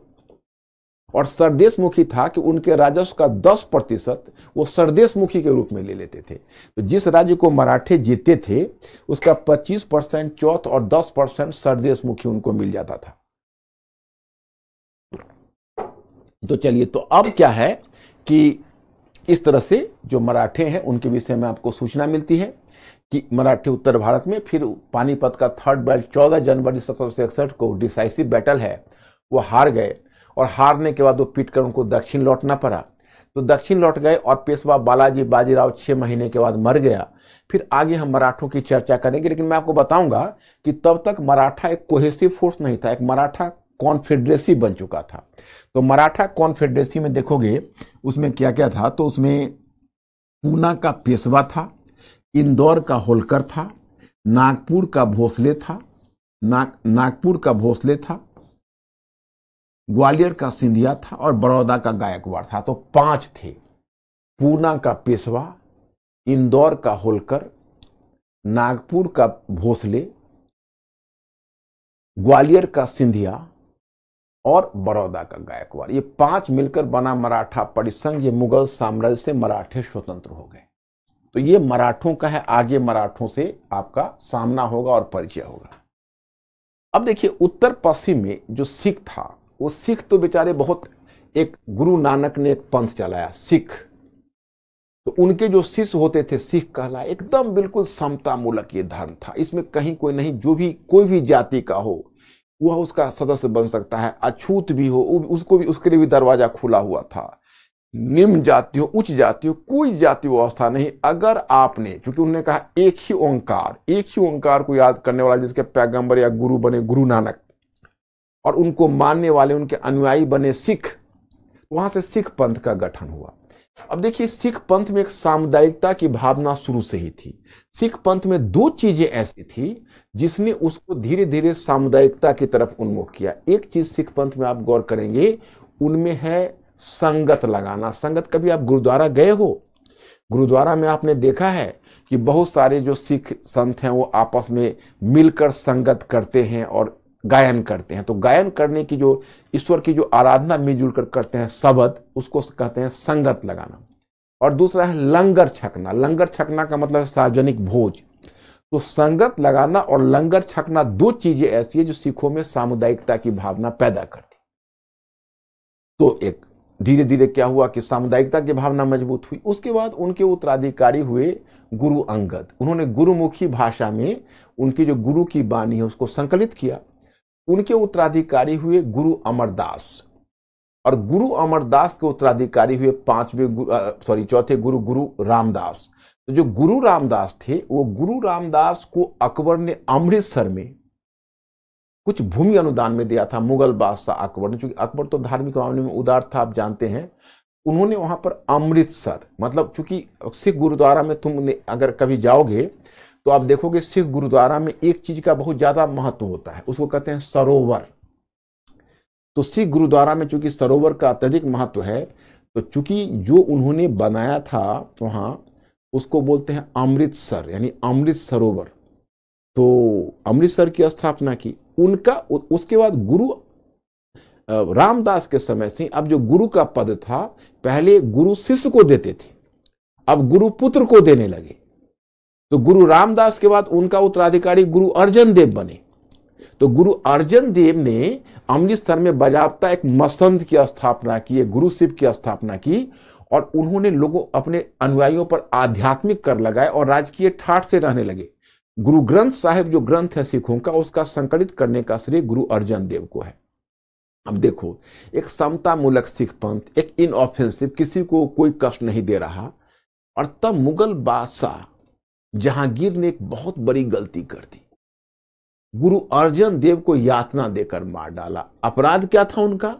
तो सिर्फ यही कि उसका जो भगोरा बेटा था, विद्रोही बेटा खुसरो, वो लाहौर की तरफ भाग रहा था और अमृतसर में रुका और सिख के सामने आराधना की, और उन्होंने, मैंने गुरु को उसने नमस्कार किया और गुरु ने उसको टीका लगा दिया। इसी पर कहा कि हमारे विद्रोही बेटे के साथ आप भी विद्रोही है, जुर्माना दीजिए। जुर्माना देने से इनकार किया तो यातना देकर मार डाला। अब उनके उत्तराधिकारी गुरु हरगोबिंद जो 6ठे गुरु थे, उन्होंने पहली बार सिख पंथ को सैनिकीकरण किया, मैंने मिलिटराइजेशन किया, एक मिलिट्री फोर्स बनाया। वो भी बहुत समय तक जहांगीर खान जेल में कैद रहे। उनके उत्तराधिकारी हुए गुरु हरगोबिंद के गुरु हरराय 7वां, और उनके उत्तराधिकारी हुए गुरु हरकिशन। इन दोनों गुरुओं के समय कोई खास बात नहीं हुई। फिर 9वें गुरु जो गुरु तेग बहादुर हुए, उसको औरंगजेब ने यातना देकर मार डाला। कारण क्या था? हालांकि उनकी कोई गुरु तो बहुत ही उदार थे। कश्मीर में एक वहां कश्मीर का प्रांतपति था, सूबेदार था, मतलब गवर्नर, उसका नाम था, कुछ नाम रहा होगा, नाम अभी याद नहीं। तो उसने क्या किया कि उसने बेसिकली कुछ हिंदुओं को जबरन पकड़कर इस्लाम में धर्मांतरित कराया। गुरु तेग बहादुर ने इसकी आलोचना की। इसी मुद्दे पर औरंगजेब ने उनको कैद किया और यही चांदनी चौक है दिल्ली को, उसके पास अभी शीशगंज गुरुद्वारा है, उनके सीट से धर जुदा कर दिए। तो आप देखेंगे कि इस बात से मतलब सिख पंथ में बहुत खून खौल गया। और इसी में जो गुरु गोविंद सिंह है, गुरु गोविंद सिंह ने एक उसको पावरफुल मिलिट्री फोर्स बनाया, खालसा पंथ की स्थापना की। हालांकि गुरु गोविंद सिंह ने तो बहुत फाइट किया, लेकिन अब सवाल ये उठता है कि गुरु गोविंद सिंह या जो सिख पंथ है वो बेसिकली एक सेक्ट था, ऑर्गेनाइजेशन था, सैनिक शक्ति होने के बाद भी। और एक बात और भी हो गई, पहले सिख पंथ में पहले गुरु नानक के समय खत्री की संख्या ज्यादा थी और बाद में जाटों की संख्या बढ़ी। तो जाटों की संख्या बढ़ी तो ज्यादा लड़ाके हुए, फिर भी मुगलों से कैसे जीत सकते थे। तो गुरु गोविंद सिंह भी सफल इस मामले में नहीं हो पाए। और गुरु गोविंद सिंह के बाद जो गुरु बंदा बहादुर है, उन्होंने भी बड़ी बहादुरी से लड़ा, लेकिन बंदा बहादुर भी सफल नहीं हो पाए और लोहगढ़ के किले पर लड़ते हुए मारे गए। तो उसके बाद सिख पंथ इधर उधर बिखर गया था। जब पानी उसके बाद फिर आगे उत्तर पश्चिम में इधर से अफगानों का दबाव बढ़ने लगा, इधर से मराठों का दबाव बढ़ने लगा, तो सिख पंथ दबा पड़ा था। लेकिन जब 1761 में पानीपत का बैटल हुआ तो अब मराठे दक्षिण लौट गए और उधर अहमद शाह अब्दाली अफगानिस्तान की तरफ लौट गया। तो पंजाब में जो खालीपन हुआ, उसी खालीपन को सिखों ने भरा। और 1764 में 1764 में अमृतसर में कुछ गणमान्य सिख नेता एकत्रित हुए। उन्होंने नारा दिया, वाहे गुरु की खालसा, वाहे गुरु की फतह, और उन्होंने एक पृथक सिख राज्य की स्थापना कर दी 1764 में। इस तरह से अब एक सिख राज्य भी अस्तित्व में आ गया, विद्रोही राज्य। हाँ, यस। यातना का मतलब होता है कष्ट, पीड़ा देना, मतलब रिप्रेशन। अंग्रेजी में उसको रिप्रेशन कहते हैं, परजेक्यूट कहते हैं, इंग्लिश में उसको परजेक्यूट बोलते हैं। तो उनको परजेक्यूट किया और उनको यातना देकर मार डाला, मतलब कष्ट देकर मार डाला। तो ये जो तुम जगह देखते हो, तो इस तरह से सिख राज्य की स्थापना। फिर मैं एक बार रिवाइज कर दूंगा कौन कौन से राज्य बने। अब इसके बाद तब आता है विद्रोही राज्य में जाट राज्य। तो जाट राज्य में जो जाट थे वो बेसिकली जमींदार थे, किसानों के असंतोष से उन्होंने लाभ उठाया था। औरंगजेब के समय सबसे पहले मथुरा में गोकुल जाट ने विद्रोह किया 1669 में। उस विद्रोह को औरंगजेब मुश्किल से दबाया तो राजा राम जाट ने विद्रोह किया। राजा राम जाट का विद्रोह तो देख के तुम दंग रह जाओगे। जब मुगल साम्राज्य उतना बड़ा था और औरंगजेब जैसा एग्रेसिव किंग था, उसके बाद भी जाट शासक राजा राम ने, जो जाट जमींदार था, शासक नहीं सॉरी, जाट जमींदार था राजा राम, वो हमला कर दिया अकबर के मकबरा सिकंदरा पर। सिकंदरा आगरा के पास है, बस हाईवेज के पास। तो वहां पर हमला करके अकबर के कब्र को खोद दिया था। इतना मतलब उन्होंने एग्रेसिव स्टेप उठाया। तो खैर उसको भी औरंगजेब ने दबा दिया। तो आगे तुम देखोगे चूड़ामन और बदन सिंह, ये चूड़ामन और बदन सिंह ये दो इस तरह के जाट जमींदार हुए। और वही चूड़ामन और बदन सिंह ने, पहले चूड़ामन उसमें जाट ने किया, फिर बदन सिंह, इन दोनों ने आगे पीछे, और इन्होंने एक पृथक जाट राज्य की स्थापना कर दी दिल्ली, आगरा और मथुरा के पास। तो जाट राज्य एक विद्रोही राज्य के रूप में हो गया। अफगान सब थे जो मुगलों की सेवा में इधर उधर रहते थे, पहले फिर बाद में स्वतंत्र हो गए थे। उसी में एक विद्रोही अफगान सरदार था जिसका नाम था अली मोहम्मद खान। वो अली मोहम्मद खान ने अफगान राज्य की स्थापना की। और उस यहाँ पर तुम देखोगे अवध के उत्तर में एक रुहेल खंड है, वहां पर रुहेला अफगान थे। तो रुहेला अफगान ने वहां पर एक अली मर्दान खान, वहां पर एक स्वतंत्र रुहेला राज्य की स्थापना कर दी। इस प्रकार से ये सब विद्रोही राज्य है। रुहेला राज्य विद्रोही राज्य है, सिख राज्य विद्रोही राज्य है, मराठा राज्य विद्रोही राज्य है, और जाट राज्य विद्रोही राज्य है। उसके बाद तीसरी श्रेणी में बच्चों आपको मिला होगा, आपने मेरा पीडीएफ पढ़ा होगा, मुगल साम्राज्य की परिधि से बाहर के राज्य।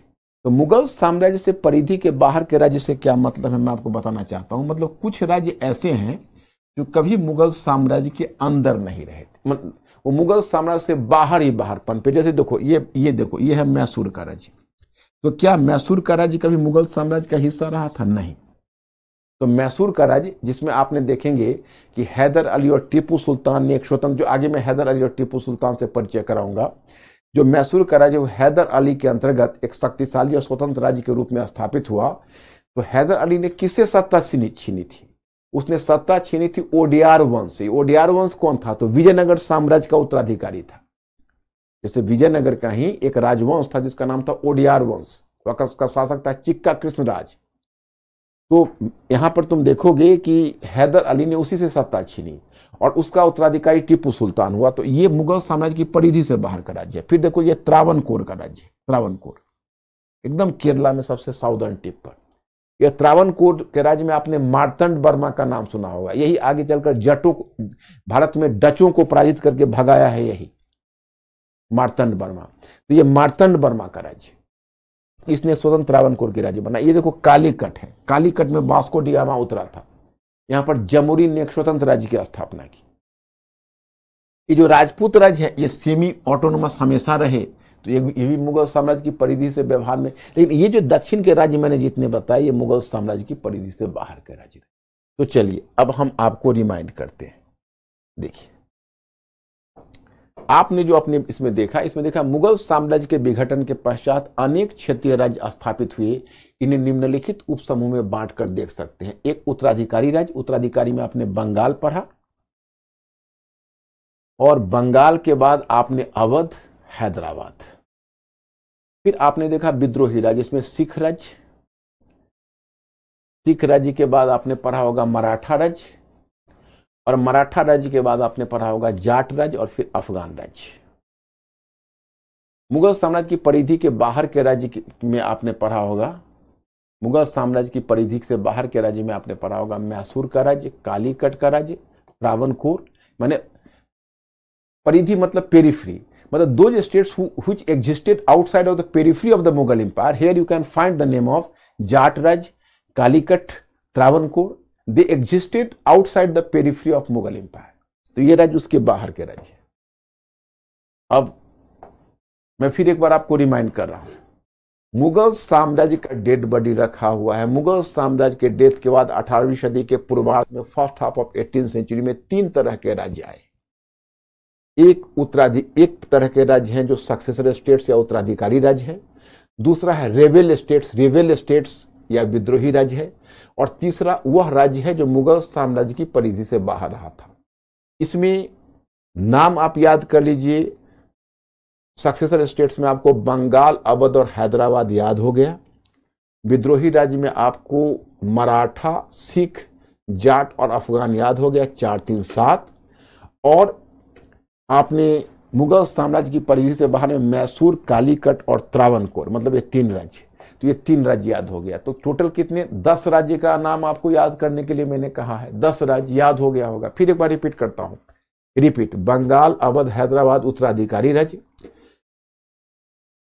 मराठा, सिख, जाट और रुहेला यानी अफगान राज्य,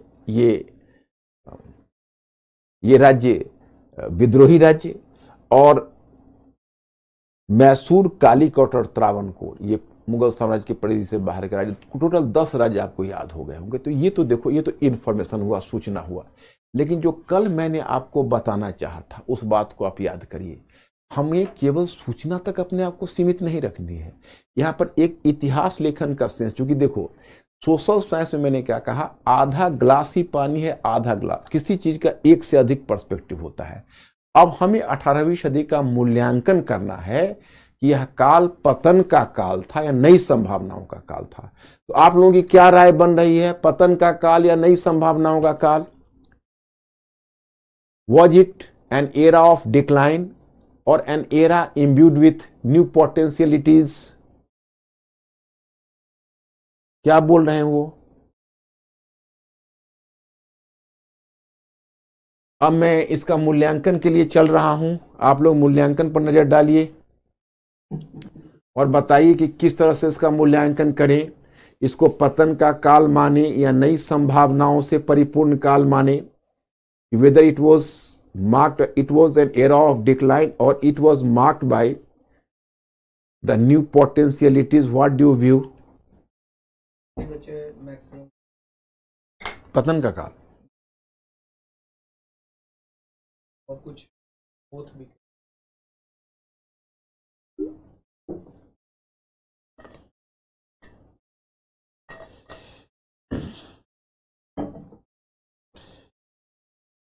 ओके, और इन लोगों का और कोई क्वेरीज यहां तक?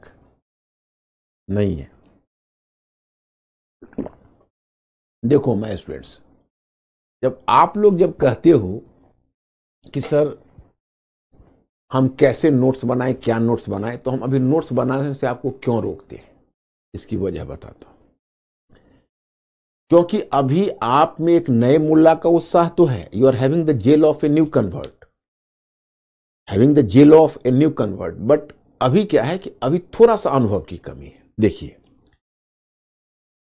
मुगल काल में यह पतन का काल था या नई संभावनाओं से युक्त काल था, उसकी मैं चर्चा करना चाहूंगा। आप लोग मेंटली अलर्ट हो ना? अलर्ट हैं ये लोग मेंटली मेरी बात को सुनने के लिए? हाँ, देखो, इसमें कहलाता है इतिहास लेखन। जैसे तुम देखते हो, जो एक सामाजिक विज्ञान होता है और एक साइंस होता है, इसमें एक फर्क बड़ा यह भी होता है कि जो सामाजिक विज्ञान होता है उसमें अंतिम रूप में हम कुछ नहीं कर सकते, और हमेशा नए नए रिसर्च आते हैं, नए नए शोध आते हैं, और नए शोध के आधार पर उसका मूल्यांकन होता है। ओके, तो मैं आपको यहां पर बताना चाहता कि एक्चुअली जिस समय ब्रिटिश विद्वान आए और जब पहले उन्होंने हमारे इतिहास का अध्ययन किया, तो उन्होंने पलासी के युद्ध को या पलासी का जो बैटल हुआ उसको उन्होंने आधुनिक काल के आगमन से जोड़ा कि भाई पलासी के बैटल के साथ हिंदुस्तान में आधुनिक काल आया। और उससे पहले जो 18वीं सदी का पूर्वार्ध है, मतलब जिसको first half of 18th century कहते हो, उसको उन्होंने कहा वो डार्क एज है, अंधकार का युग, चारों तरफ पतन ही पतन दिख रहा है। तो तर्क पूछा गया तो उन्होंने कहा कि देखिए, जहां पहले एक मुगल साम्राज्य था वहां अब छोटे छोटे राज्य आ गए, ये राज्य आपस में लड़ झगड़ रहे थे, और इसका फायदा मराठा ब्रिगेड्स ने उठाया, जो मराठा आक्रमणकारी उन्होंने उठाया, और मराठे हिंदुस्तान के विभिन्न भागों में लूटपाट का काम करने लगे। उस तरह से एक तरह से हिंदुस्तान में राजनीतिक रूप से अराजकता, अराजकता कहते हैं एनार्की को, एक तरह से राजनीतिक रूप से उथल पुथल या अराजकता का काल आ गया था। It was an era of political anarchy. और आर्थिक रूप से इस काल में चूंकि इतनी अराजकता उथल पुथल हो रही थी कि अर्थव्यवस्था भी डिक्लाइन हो रहा था, मुगल साम्राज्य संकट का शिकार था और उस संकट से ग्रस्त था।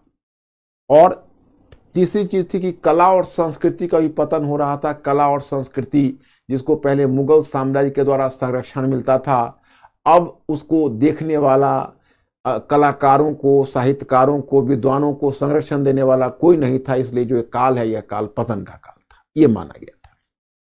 लेकिन मैं स्टूडेंट्स एंड व्यूअर्स, अब हम यहां पर आपको यह बताना चाहेंगे कि बाद में जब कुछ 1980 1989 में जब हमारे विद्वानों ने रिसर्च करना शुरू, हालांकि विद्वान तो हमारे बहुत पहले से रिसर्च कर रहे थे 1950 के से ही, लेकिन आजादी के बाद, लेकिन इधर पिछले 2-3 दशकों में उन्होंने नए नए रिसर्च करके नई संभावनाएं बता दी है। तो नई संभावनाएं बता दी उन्होंने। देखो, 2-3 बातों का जवाब दिया है जो ब्रिटिश विद्वान बोलते हैं, माने ब्रिटिश, देखो केवल ब्रिटिश विद्वान ही ऐसा नहीं बोलते हैं, भारतीय विद्वान ही बोलते हैं। जैसे सर जगन्नाथ सरकार है, वो ब्रिटिश पक्षधर विद्वान है। ब्रिटिश पक्षधर का मतलब है जो ब्रिटिश के पक्ष में लिख रहे हैं। और भी कुछ विद्वान ऐसा है जो भारतीय विद्वान, वो मानते हैं 18वीं सदी का जो फर्स्ट हाफ है वो संकट का काल है। इनका तर्क सुनिए। इनका तर्क यह है कि पहली बात कि आप इसलिए कहते हो ना कि राजनीतिक उथल पुथल या अराजकता का काल है, इसलिए आप ऐसा कहते हो क्योंकि आपके दिमाग में यह बात बैठी हुई है, जो छोटे राज्य होते हैं वो प्रगतिशील होते हैं। आपके दिमाग में यह बात बैठी हुई, जो छोटे छोटे राज्य होते हैं वो प्रगतिशील होते हैं, और जो, सॉरी उल्टा बोल गया, सॉरी मैं रिपीट कर रहा, आपके दिमाग में बात बैठी हुई जो बड़े साम्राज्य हैं वो प्रगतिशील होते हैं और छोटे छोटे राज्य पतन का द्योतक है। लेकिन उन्होंने कहा कि नहीं, ऐसा नहीं है, क्योंकि देखो पहले तो प्रजातंत्र नहीं था, और आज के तारीख में प्रजातंत्र के युग में तुम लोग पॉलिटिक्स वगैरह में एक चीज तो जानते हो, या हो सकता है ये सब सुना होगा, डेमोक्रेटिक डिसेंट्रलाइजेशन। तो उनका कहना यह है कि देखिए पहले क्या था कि पहले तो मतलब एक आगरा या दिल्ली से बैठकर कोई शासक शासन कर रहा होता था और डंडे के बल पर या पावर के बल पर शासन कर रहा होता था, तो माना जाता था कि चलो ये बहुत अच्छा है, बहुत प्रगति की बात है।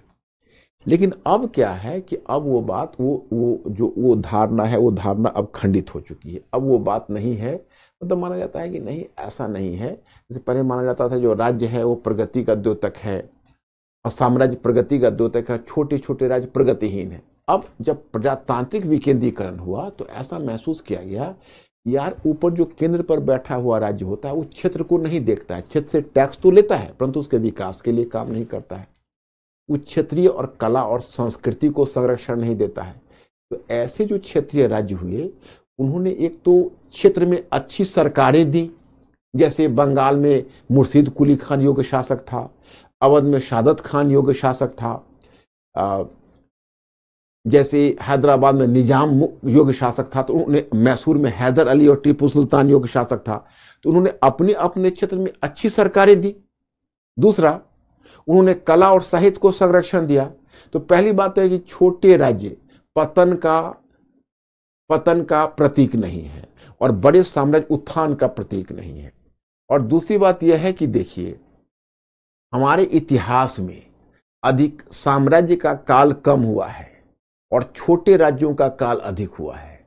इतिहास में आप ऐसा मत सोचकर चलिए कि केवल बड़े साम्राज्य आपके प्रगति के व्यंजक है और छोटे राज्य नहीं है। बड़े साम्राज्य अगर हैं तो छोटे राज्य भी कम महत्वपूर्ण नहीं है, वो भी बहुत महत्वपूर्ण है, बड़े साम्राज्य की तुलना में ज्यादा बेहतर है। दूसरी बात यह है कि ब्रिटिश बार बार ऐसा हम लोगों को समझाने का प्रयत्न कर रहे थे कि देखो तुम लोग विभाजित थे, टूटे हुए थे, हमने एकीकरण किया।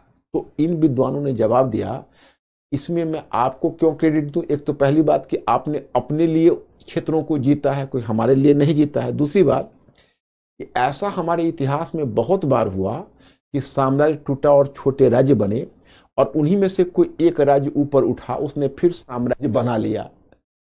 उसी प्रकार से जैसे पहले मौर्य काल टूटा तो गुप्त साम्राज्य आया, गुप्त साम्राज्य टूटा तो प्रतिहारों का साम्राज्य आया, पाल प्रतिहारों का। जब वह टूटा तो फिर सल्तनत का साम्राज्य आया, जब वह टूटा तो मुगल साम्राज्य आया और मुगल साम्राज्य टूटा था तो इन्हीं में से कोई साम्राज्य बना लेता अगर आप नहीं आते, तो हम क्रेडिट आपको क्यों दें? समझ रहे हो ना। आर्थिक क्षेत्र में कहा कि देखिए क्या बात कहते हो आप, आर्थिक संकट का काल कहते हो, लेकिन जरा सोचो यह वह काल है जब यूरोपीय व्यापार के कारण भारत में बड़ी मात्रा में चांदी आ रही है और यूरोपीय कंपनी यहाँ पर कैश क्रॉप्स ला रहे हैं, नगदी फसलें ला रहे हैं, बड़ी मात्रा में सिल्वर एंड गोल्ड आ रहा है, प्रेसियस मेटल जो मैं आपको second half of 18th century में बताऊंगा, जो अमेरिकी महाद्वीप से आ रहा है।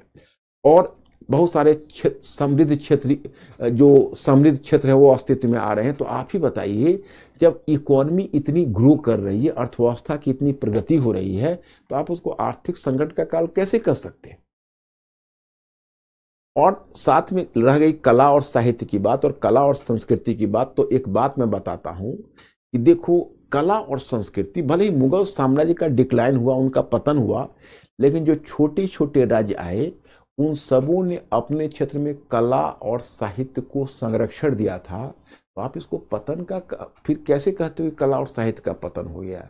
तो इनका यहां तक कहना था कि देखो, हमारे यहाँ पूंजीवाद के विकास का रास्ता तैयार हो गया था, हमारे यहाँ इकोनॉमी ग्रो कर रही थी, समृद्ध क्षेत्र का विकास हो रहा था, अर्थव्यवस्था की प्रगति हो रही थी, क्योंकि सोने चांदी आ रहे थे, नकदी फसलें आ रहे थे। अगर ब्रिटिश हस्तक्षेप नहीं किया होता तो हम खुद ही आधुनिकीकरण की तरफ बढ़ रहे थे। राजनीतिक रूप से अच्छी सरकारें, क्षेत्रीय सरकारें दे रही थी, आर्थिक रूप से समृद्धि आ रही थी, सांस्कृतिक रूप से कला और साहित्य को संरक्षण मिल रहा था, हिंदुस्तान में एक हिंदुस्तानी संस्कृति डेवलप कर रही थी।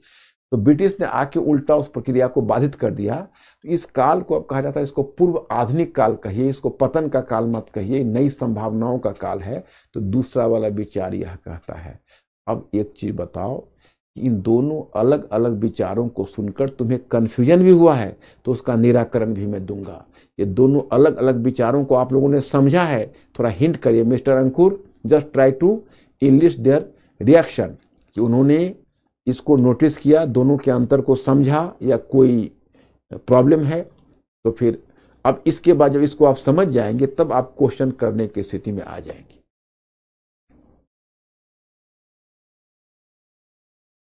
समझ रहे हो ना। बहुत बहुत सुकून मिला हमें, थोड़ा हिंट करते रहना, ओके। क्योंकि होता क्या है कि मैं आपको विजुअलाइज करता हूं, मैं देखता हूं कि आप लोग बैठे हुए देख रहे हो एक ही साथ, जानते हो, तभी मैं आपको पढ़ा पाता हूं। कि जैसे ऐसा फील करता हूं, कैमरा में झांकता हूं तो लगता है तुम्हारी आंखों में झांक रहा हूं और फिर तुम्हें पढ़ने की कोशिश कर रहा हूं। तो मैं अपना भर तो पूरा प्रयत्न करता हूं कि तुम चीजों को समझ जाओगे। अभी तुमको 4-5 क्लास में चीजें स्पष्ट होंगी, तो आप कहोगे कि भाई आप हमसे एक प्रश्न करोगे, आपकी तरफ से मैं प्रश्न कर रहा हूं कि मैं फिर किसको करेक्ट मानूं, पहले वाले को या दूसरे वाले को। बच्चे, सोशल साइंस में ऐसा नहीं होता है। अभी तुम लोगों ने ये चीज का स्वाद नहीं लिया है। हम लोग क्या करते हैं, दिमाग के दोनों तह में दोनों विचारों को रख लेते हैं और क्वेश्चन के अनुसार पकड़ते हैं कि क्वेश्चन का डिमांड क्या है। हम पहले वाले विचार को लेके चलिए, दूसरे वाले विचार को, तो किस विचार को ले कर चले ये डिसाइड हम नहीं करेंगे, इसका डिसीजन क्वेश्चन लेगा। ओके, जैसे मैं बताता हूं, देखिए पहले तो इस युग को अंधकार के युग में चित्रित करने के आधार क्या थे। दूसरा, परंतु अंधकार के युग की धारणा को निम्नलिखित आधार पर अस्वीकृत किया गया। ये तो आपको कंटेंट दिया गया है। अब है कि इस पर हम बाद में आएंगे, इस क्वेश्चन पर।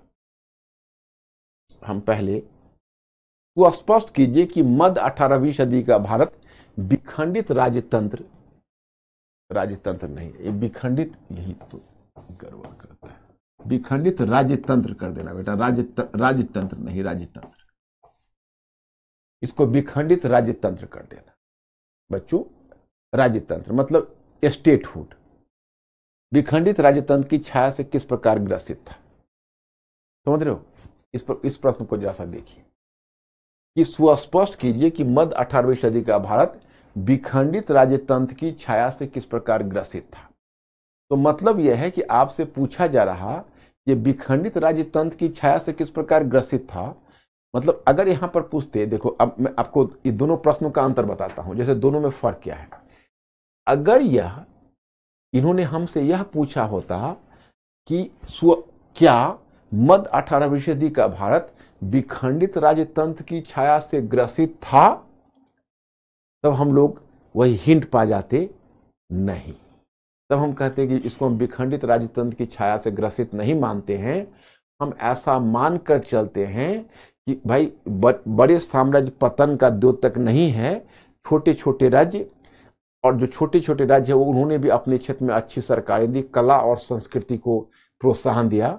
इसलिए यह सही है कि एक मुगल साम्राज्य की जगह कई छोटे छोटे राज्य आए, लेकिन इन राज्यों की उपस्थिति को हम ऐसा नहीं मानते हैं कि ये विखंडित राज्यतंत्र की छाया से ग्रस्त थे। क्योंकि देखो, विखंडित राज्यतंत्र की छाया से ग्रसित होने का मतलब है कमजोर होना, मतलब छोटे छोटे राज्य में बट जाना और आपस में संघर्ष करना।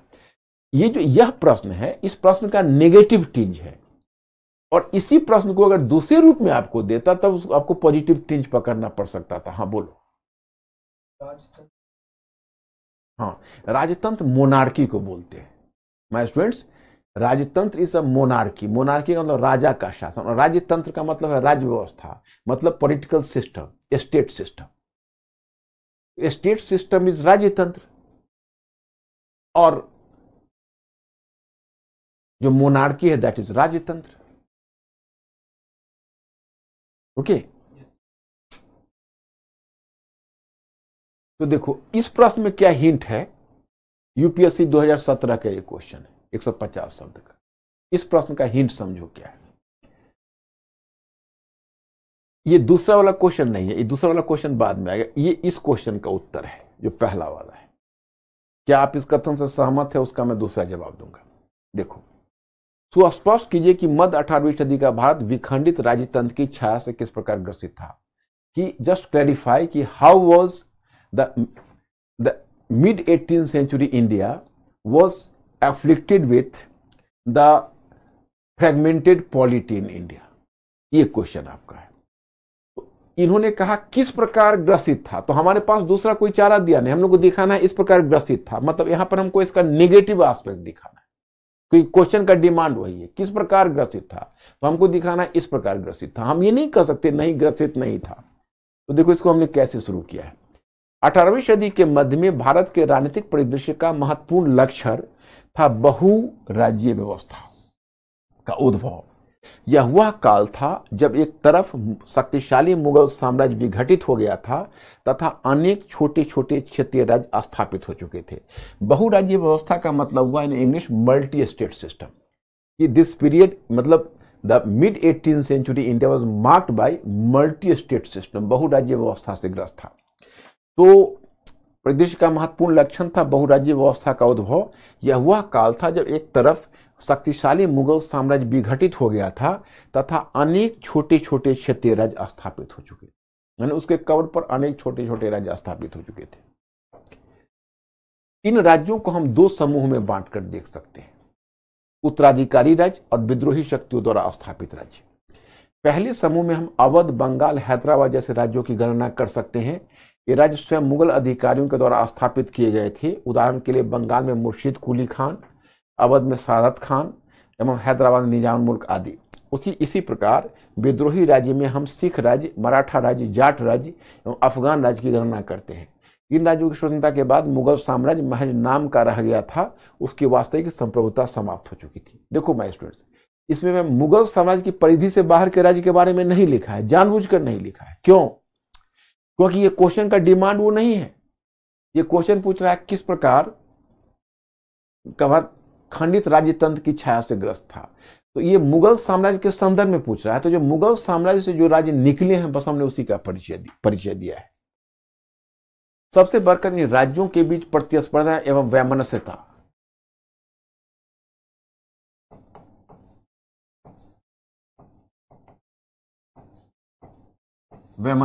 थी। इसका लाभ ब्रिटिश कंपनी ने उठाया, अपितु इनके बीच व्याप्त अनेकता से फायदा उठाते हुए कंपनी ने अपने को राजनीतिक शक्ति के रूप में स्थापित कर लिया। इस प्रकार उपयुक्त आधार पर हम ऐसा कह सकते हैं कि 18वीं सदी का भारत विखंडित राज्य तंत्र की छाया से ग्रसित था।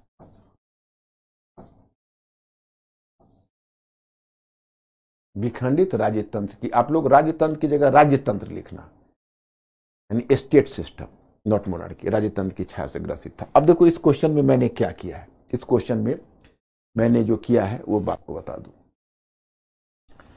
कि पहले समूह में हम अवध, बंगाल, हैदराबाद जैसे राज्यों की गणना कर सकते हैं। ये राज्य स्वयं मुगल अधिकारियों के द्वारा स्थापित किए गए थे। उदाहरण के लिए बंगाल में मुर्शीद कुली खान, अवध में सादत खान एवं हैदराबाद में निजाम मुल्क आदि। तो यहां पर मैं आपको बताना यह चाहता हूं कि पहला वाला जो क्वेश्चन है, किस प्रकार विखंडित राज्य तंत्र की छाया से ग्रसित था, तो इस क्वेश्चन में स्पष्ट हमें वो नहीं पूछ रहा है कि आप दिखाइए कि विखंडित। देखिए इस प्रकार, मतलब ये कह रहा है कि भाई इस क्वेश्चन का डिमांड ये है कि हम इसको प्रूव करें कि यह काल राजनीतिक पतन का काल था। तो वो हमने प्रूव कर दिया कि भाई देखिए, अब मुगल साम्राज्य की जगह ये राज्य आए, बहुराज्य व्यवस्था कायम हुई, ये उत्तराधिकारी राज्य आए, ये विद्रोही राज्य आए। लेकिन उसने पूछा नहीं, लेकिन अपने मन से हमको लिखना है, क्योंकि वो संकेत कर रहा है कि अगर ग्रस्त थे तो क्या, अगर बहुराज्य व्यवस्था थी तो क्या, इससे भारत को क्या नुकसान हुआ। तो हमने नुकसान बताया कि एक तो ये कई भागों में बटे हुए थे और दूसरा आपस में इनका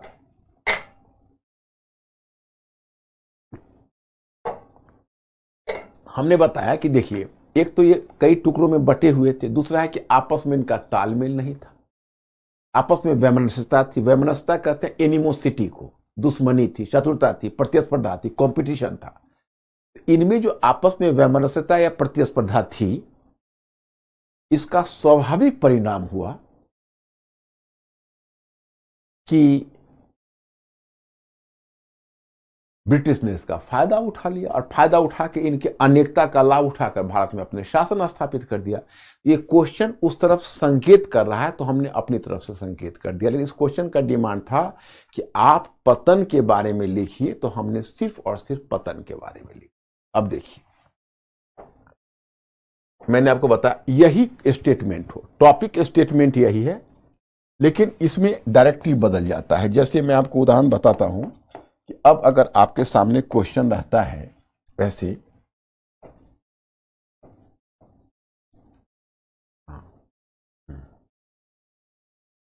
क्या आप इस कथन से सहमत हैं, आप इस कथन से सहमत हैं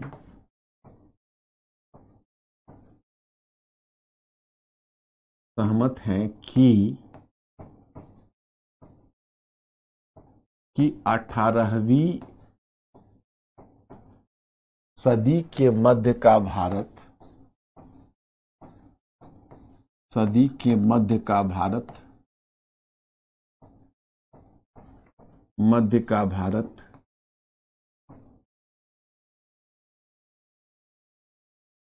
विखंडित विखंडित राज्य तंत्र की छाया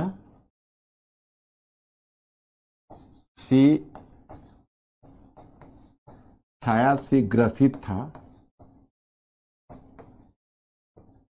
छाया से ग्रसित था, छाया से ग्रसित था। अब देखिए ये क्वेश्चन है, वही स्टेटमेंट है, लेकिन अब इसका डायरेक्शन बदल गया। अब हम पहले वाला विचार छोड़ के दूसरे वाले विचार पर स्विच ओवर कर जाए। जो क्वेश्चन ने हिंट किया है कि देखो तुम एग्री मत करो, पहला वाला क्वेश्चन था किस प्रकार ग्रसित था, तो उसने हिंट कर दिया कि भाई आप मान जाओ और प्रूव कर दो। ये कह रहा है मत मानो। क्वेश्चन के अंदर जब कान लगा के सुनोगे तो अंदर से एक आवाज निकलती है, एग्री करो या डिसएग्री करो। जरा तुम दोनों का अंतर बच्चे समझ पाए, माय स्टूडेंट्स, दोनों क्वेश्चन का अंतर समझ पाए तो प्लीज आप अपना रिएक्शन शो करो। दोनों क्वेश्चन का अंतर समझ पाए, यस और नो?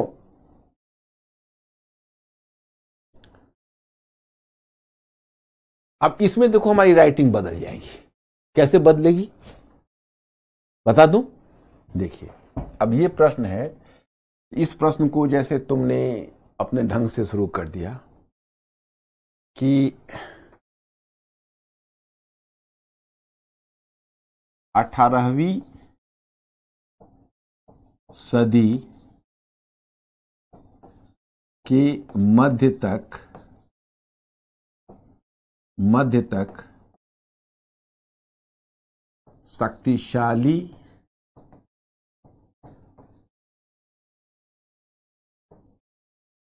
शक्तिशाली मुगल साम्राज्य का विघटन हो चुका था तथा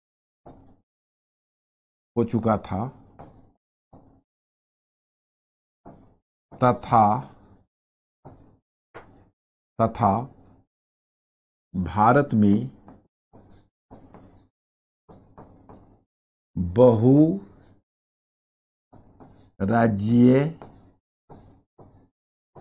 बहुराज्यीय व्यवस्था कायम हो चुकी थी।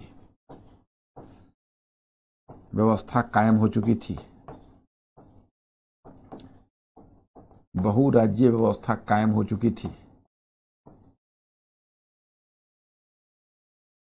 मुगल साम्राज्य का विघटन हो चुका था तथा भारत में बहुराज्यीय, मतलब Mughal empire decline and in its place there emerged a multi-state system. Those students who are coming from English medium, तो बहुराज्य व्यवस्था का, हालांकि हिंदी मीडियम का क्लास है लेकिन तुम इंग्लिश मीडियम वाले भी डटे रहो। जब तुम्हारा क्लास में अलग करूंगा तो फिर वहां से फिर अलग हो जाओगे। तो मुगल साम्राज्य का विघटन हो चुका था तथा भारत में बहुराज्य व्यवस्था कायम हो चुकी थी।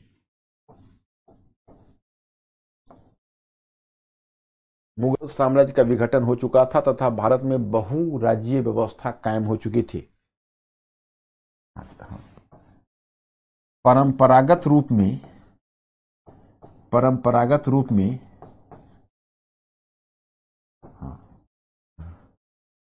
साम्राज्य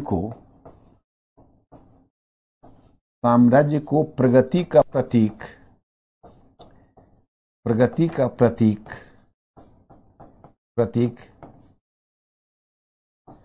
तथा छोटे राज्य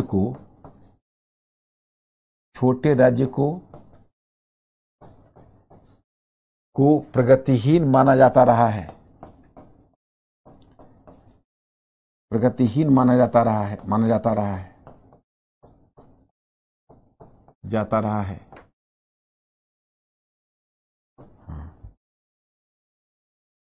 प्रगतिहीन माना जाता रहा है।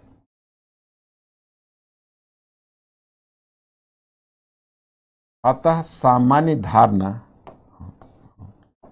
अतः सामान्य धारणा अतः सामान्य धारणा यह है सामान्य धारणा यह है कि सामान्य धारणा यह है कि सामान्य धारणा यह है कि मुगल साम्राज्य के बाद के पश्चात मुगल साम्राज्य के विघटन के पश्चात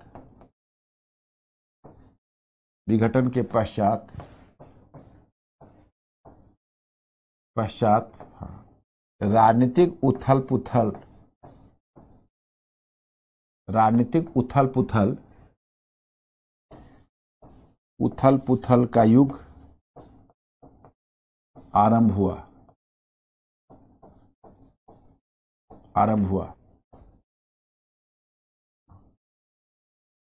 परंतु परीक्षण करने पर whenever we examine we come to the point परीक्षण करने पर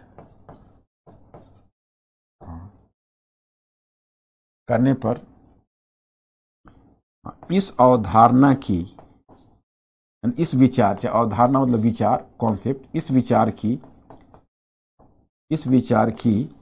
निम्नलिखित सीमाएं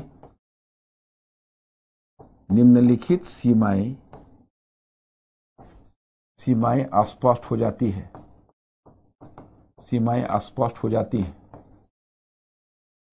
हो जाती है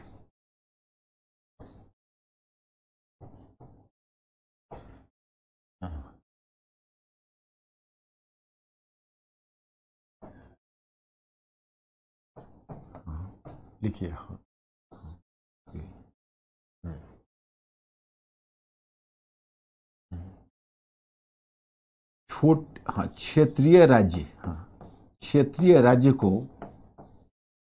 क्षेत्रीय राज्य को प्रगतिहीन नहीं माना जा सकता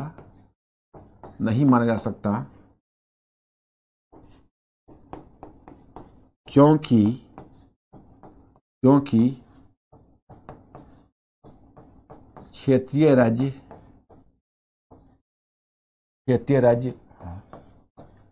अधिक बेहतर रूप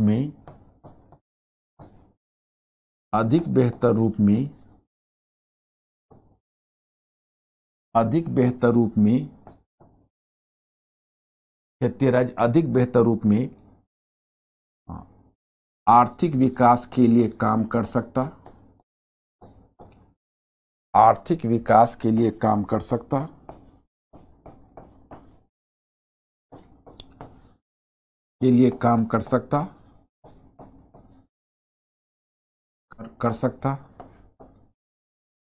तथा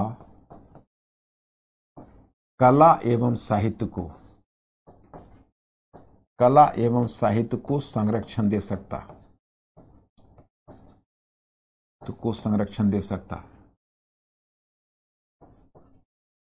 दे सकता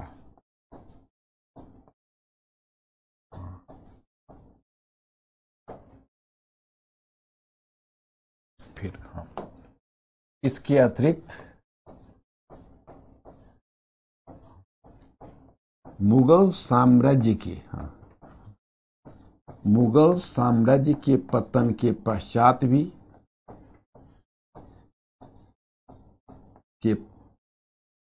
के विघटन के चाहे मुगल साम्राज्य के पश्चात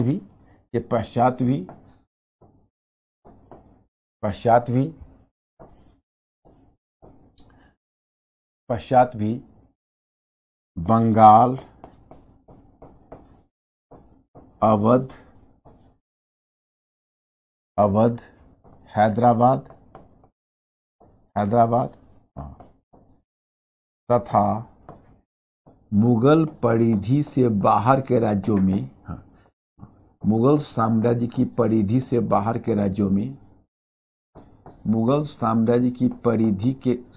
के राज्यों में परिधि से बाहर के राज्यों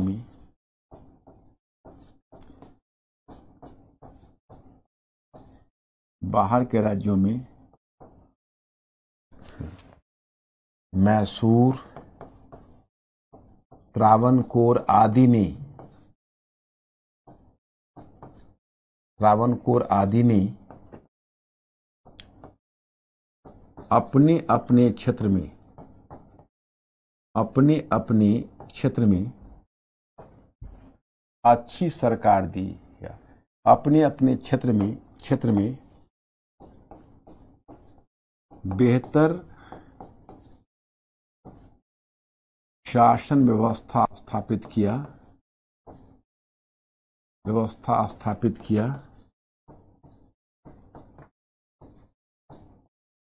तथा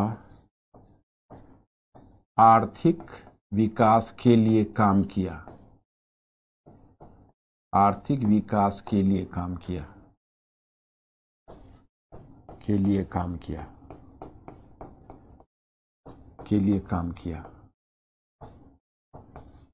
देखो, किसी क्वेश्चन के 3 पार्ट होते हैं। जब आप क्वेश्चन आंसर करते हो तो क्वेश्चन आंसर के 3 पार्ट होते हैं। आपको तो वहां से दिखना मुश्किल होगा, लेकिन इसको कॉपी करके अंकुर, हाँ, इसको टाइप करवा के बाद में जो मैं आपको यहाँ पर लिखवाऊंगा भी नहीं करवाऊंगा, उसको टाइप करवा के बाद में भेज दूंगा। चिंता मत करना। मॉडल आंसर करके कुछ आंसर मैं वैसे भी पीडीएफ फॉर्म में भेजता रहूंगा।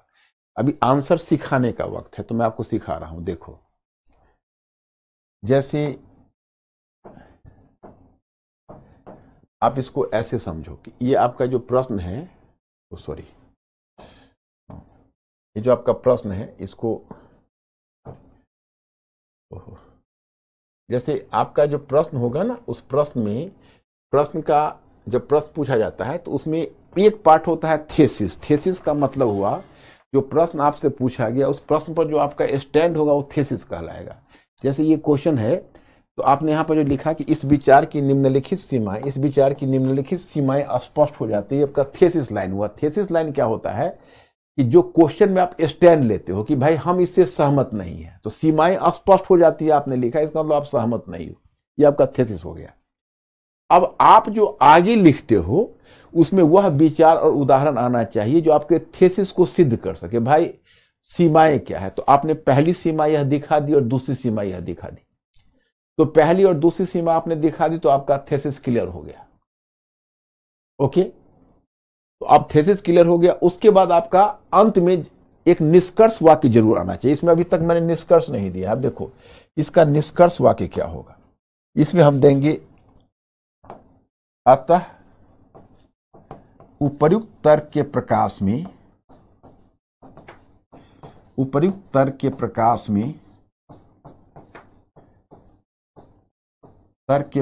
में हम ऐसा कह सकते, उपर्युक्त तर्क के प्रकाश में यह स्वीकार करना कठिन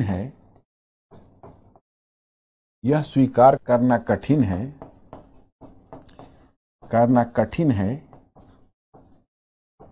कि 18वीं सदी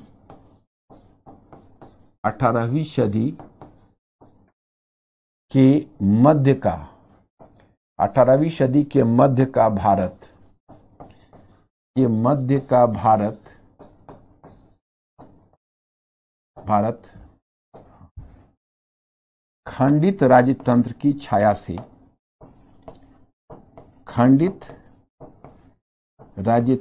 छाया से ग्रस्त था। राजतंत्र की छाया से ग्रसित था। मतलब हमने, जानते हो क्या किया, हमने इसे असहमति जता दी और यही मेरा निष्कर्ष हो गया।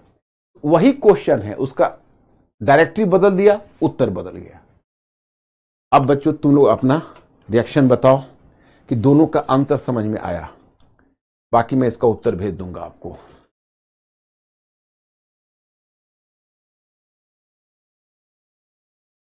क्या सीन है? यस है ना? Very good my students. आप लोगों को इसी रिएक्शन से फिर ये आप अभी नोट्स बनाने की चिंता मत करो। आज से कल तक सवेरे, चूंकि आपका क्लास अब मंडे होगा, हम आपको दूसरा पीडीएफ भेज देंगे, जिस पीडीएफ में 18वीं सदी का उत्तरार्ध होगा, जिसमें 18वीं सदी के उत्तरार्ध का जो पार्ट है उसको हम उसको पीडीएफ में भेज देंगे। फिर हम आएंगे तो एक क्वेश्चन मुझे पानीपत के बैटल पर कराना है और एक थोड़ा सा मराठे वाले पर, जो आपको इसको कवर, मतलब एक पानीपत के बैटल पर आपको कराना है। तो वो कराने के बाद तब हम 18वीं सदी के उत्तरार्ध में घुसेंगे। और आप लोगों को जो एनसीईआरटी पढ़ने के लिए कहा था वो जरा पूछो, एनसीईआरटी शुरू कर दिया है कक्षा 8 की? यस और नॉट? ओके, तो आज यहीं रोकते हैं बच्चे, फिर संडे को मिलते हैं। Very good, thank you very much. Speed को हाई बनाए रखना, धीरे धीरे सब समझ में आ जाएगा।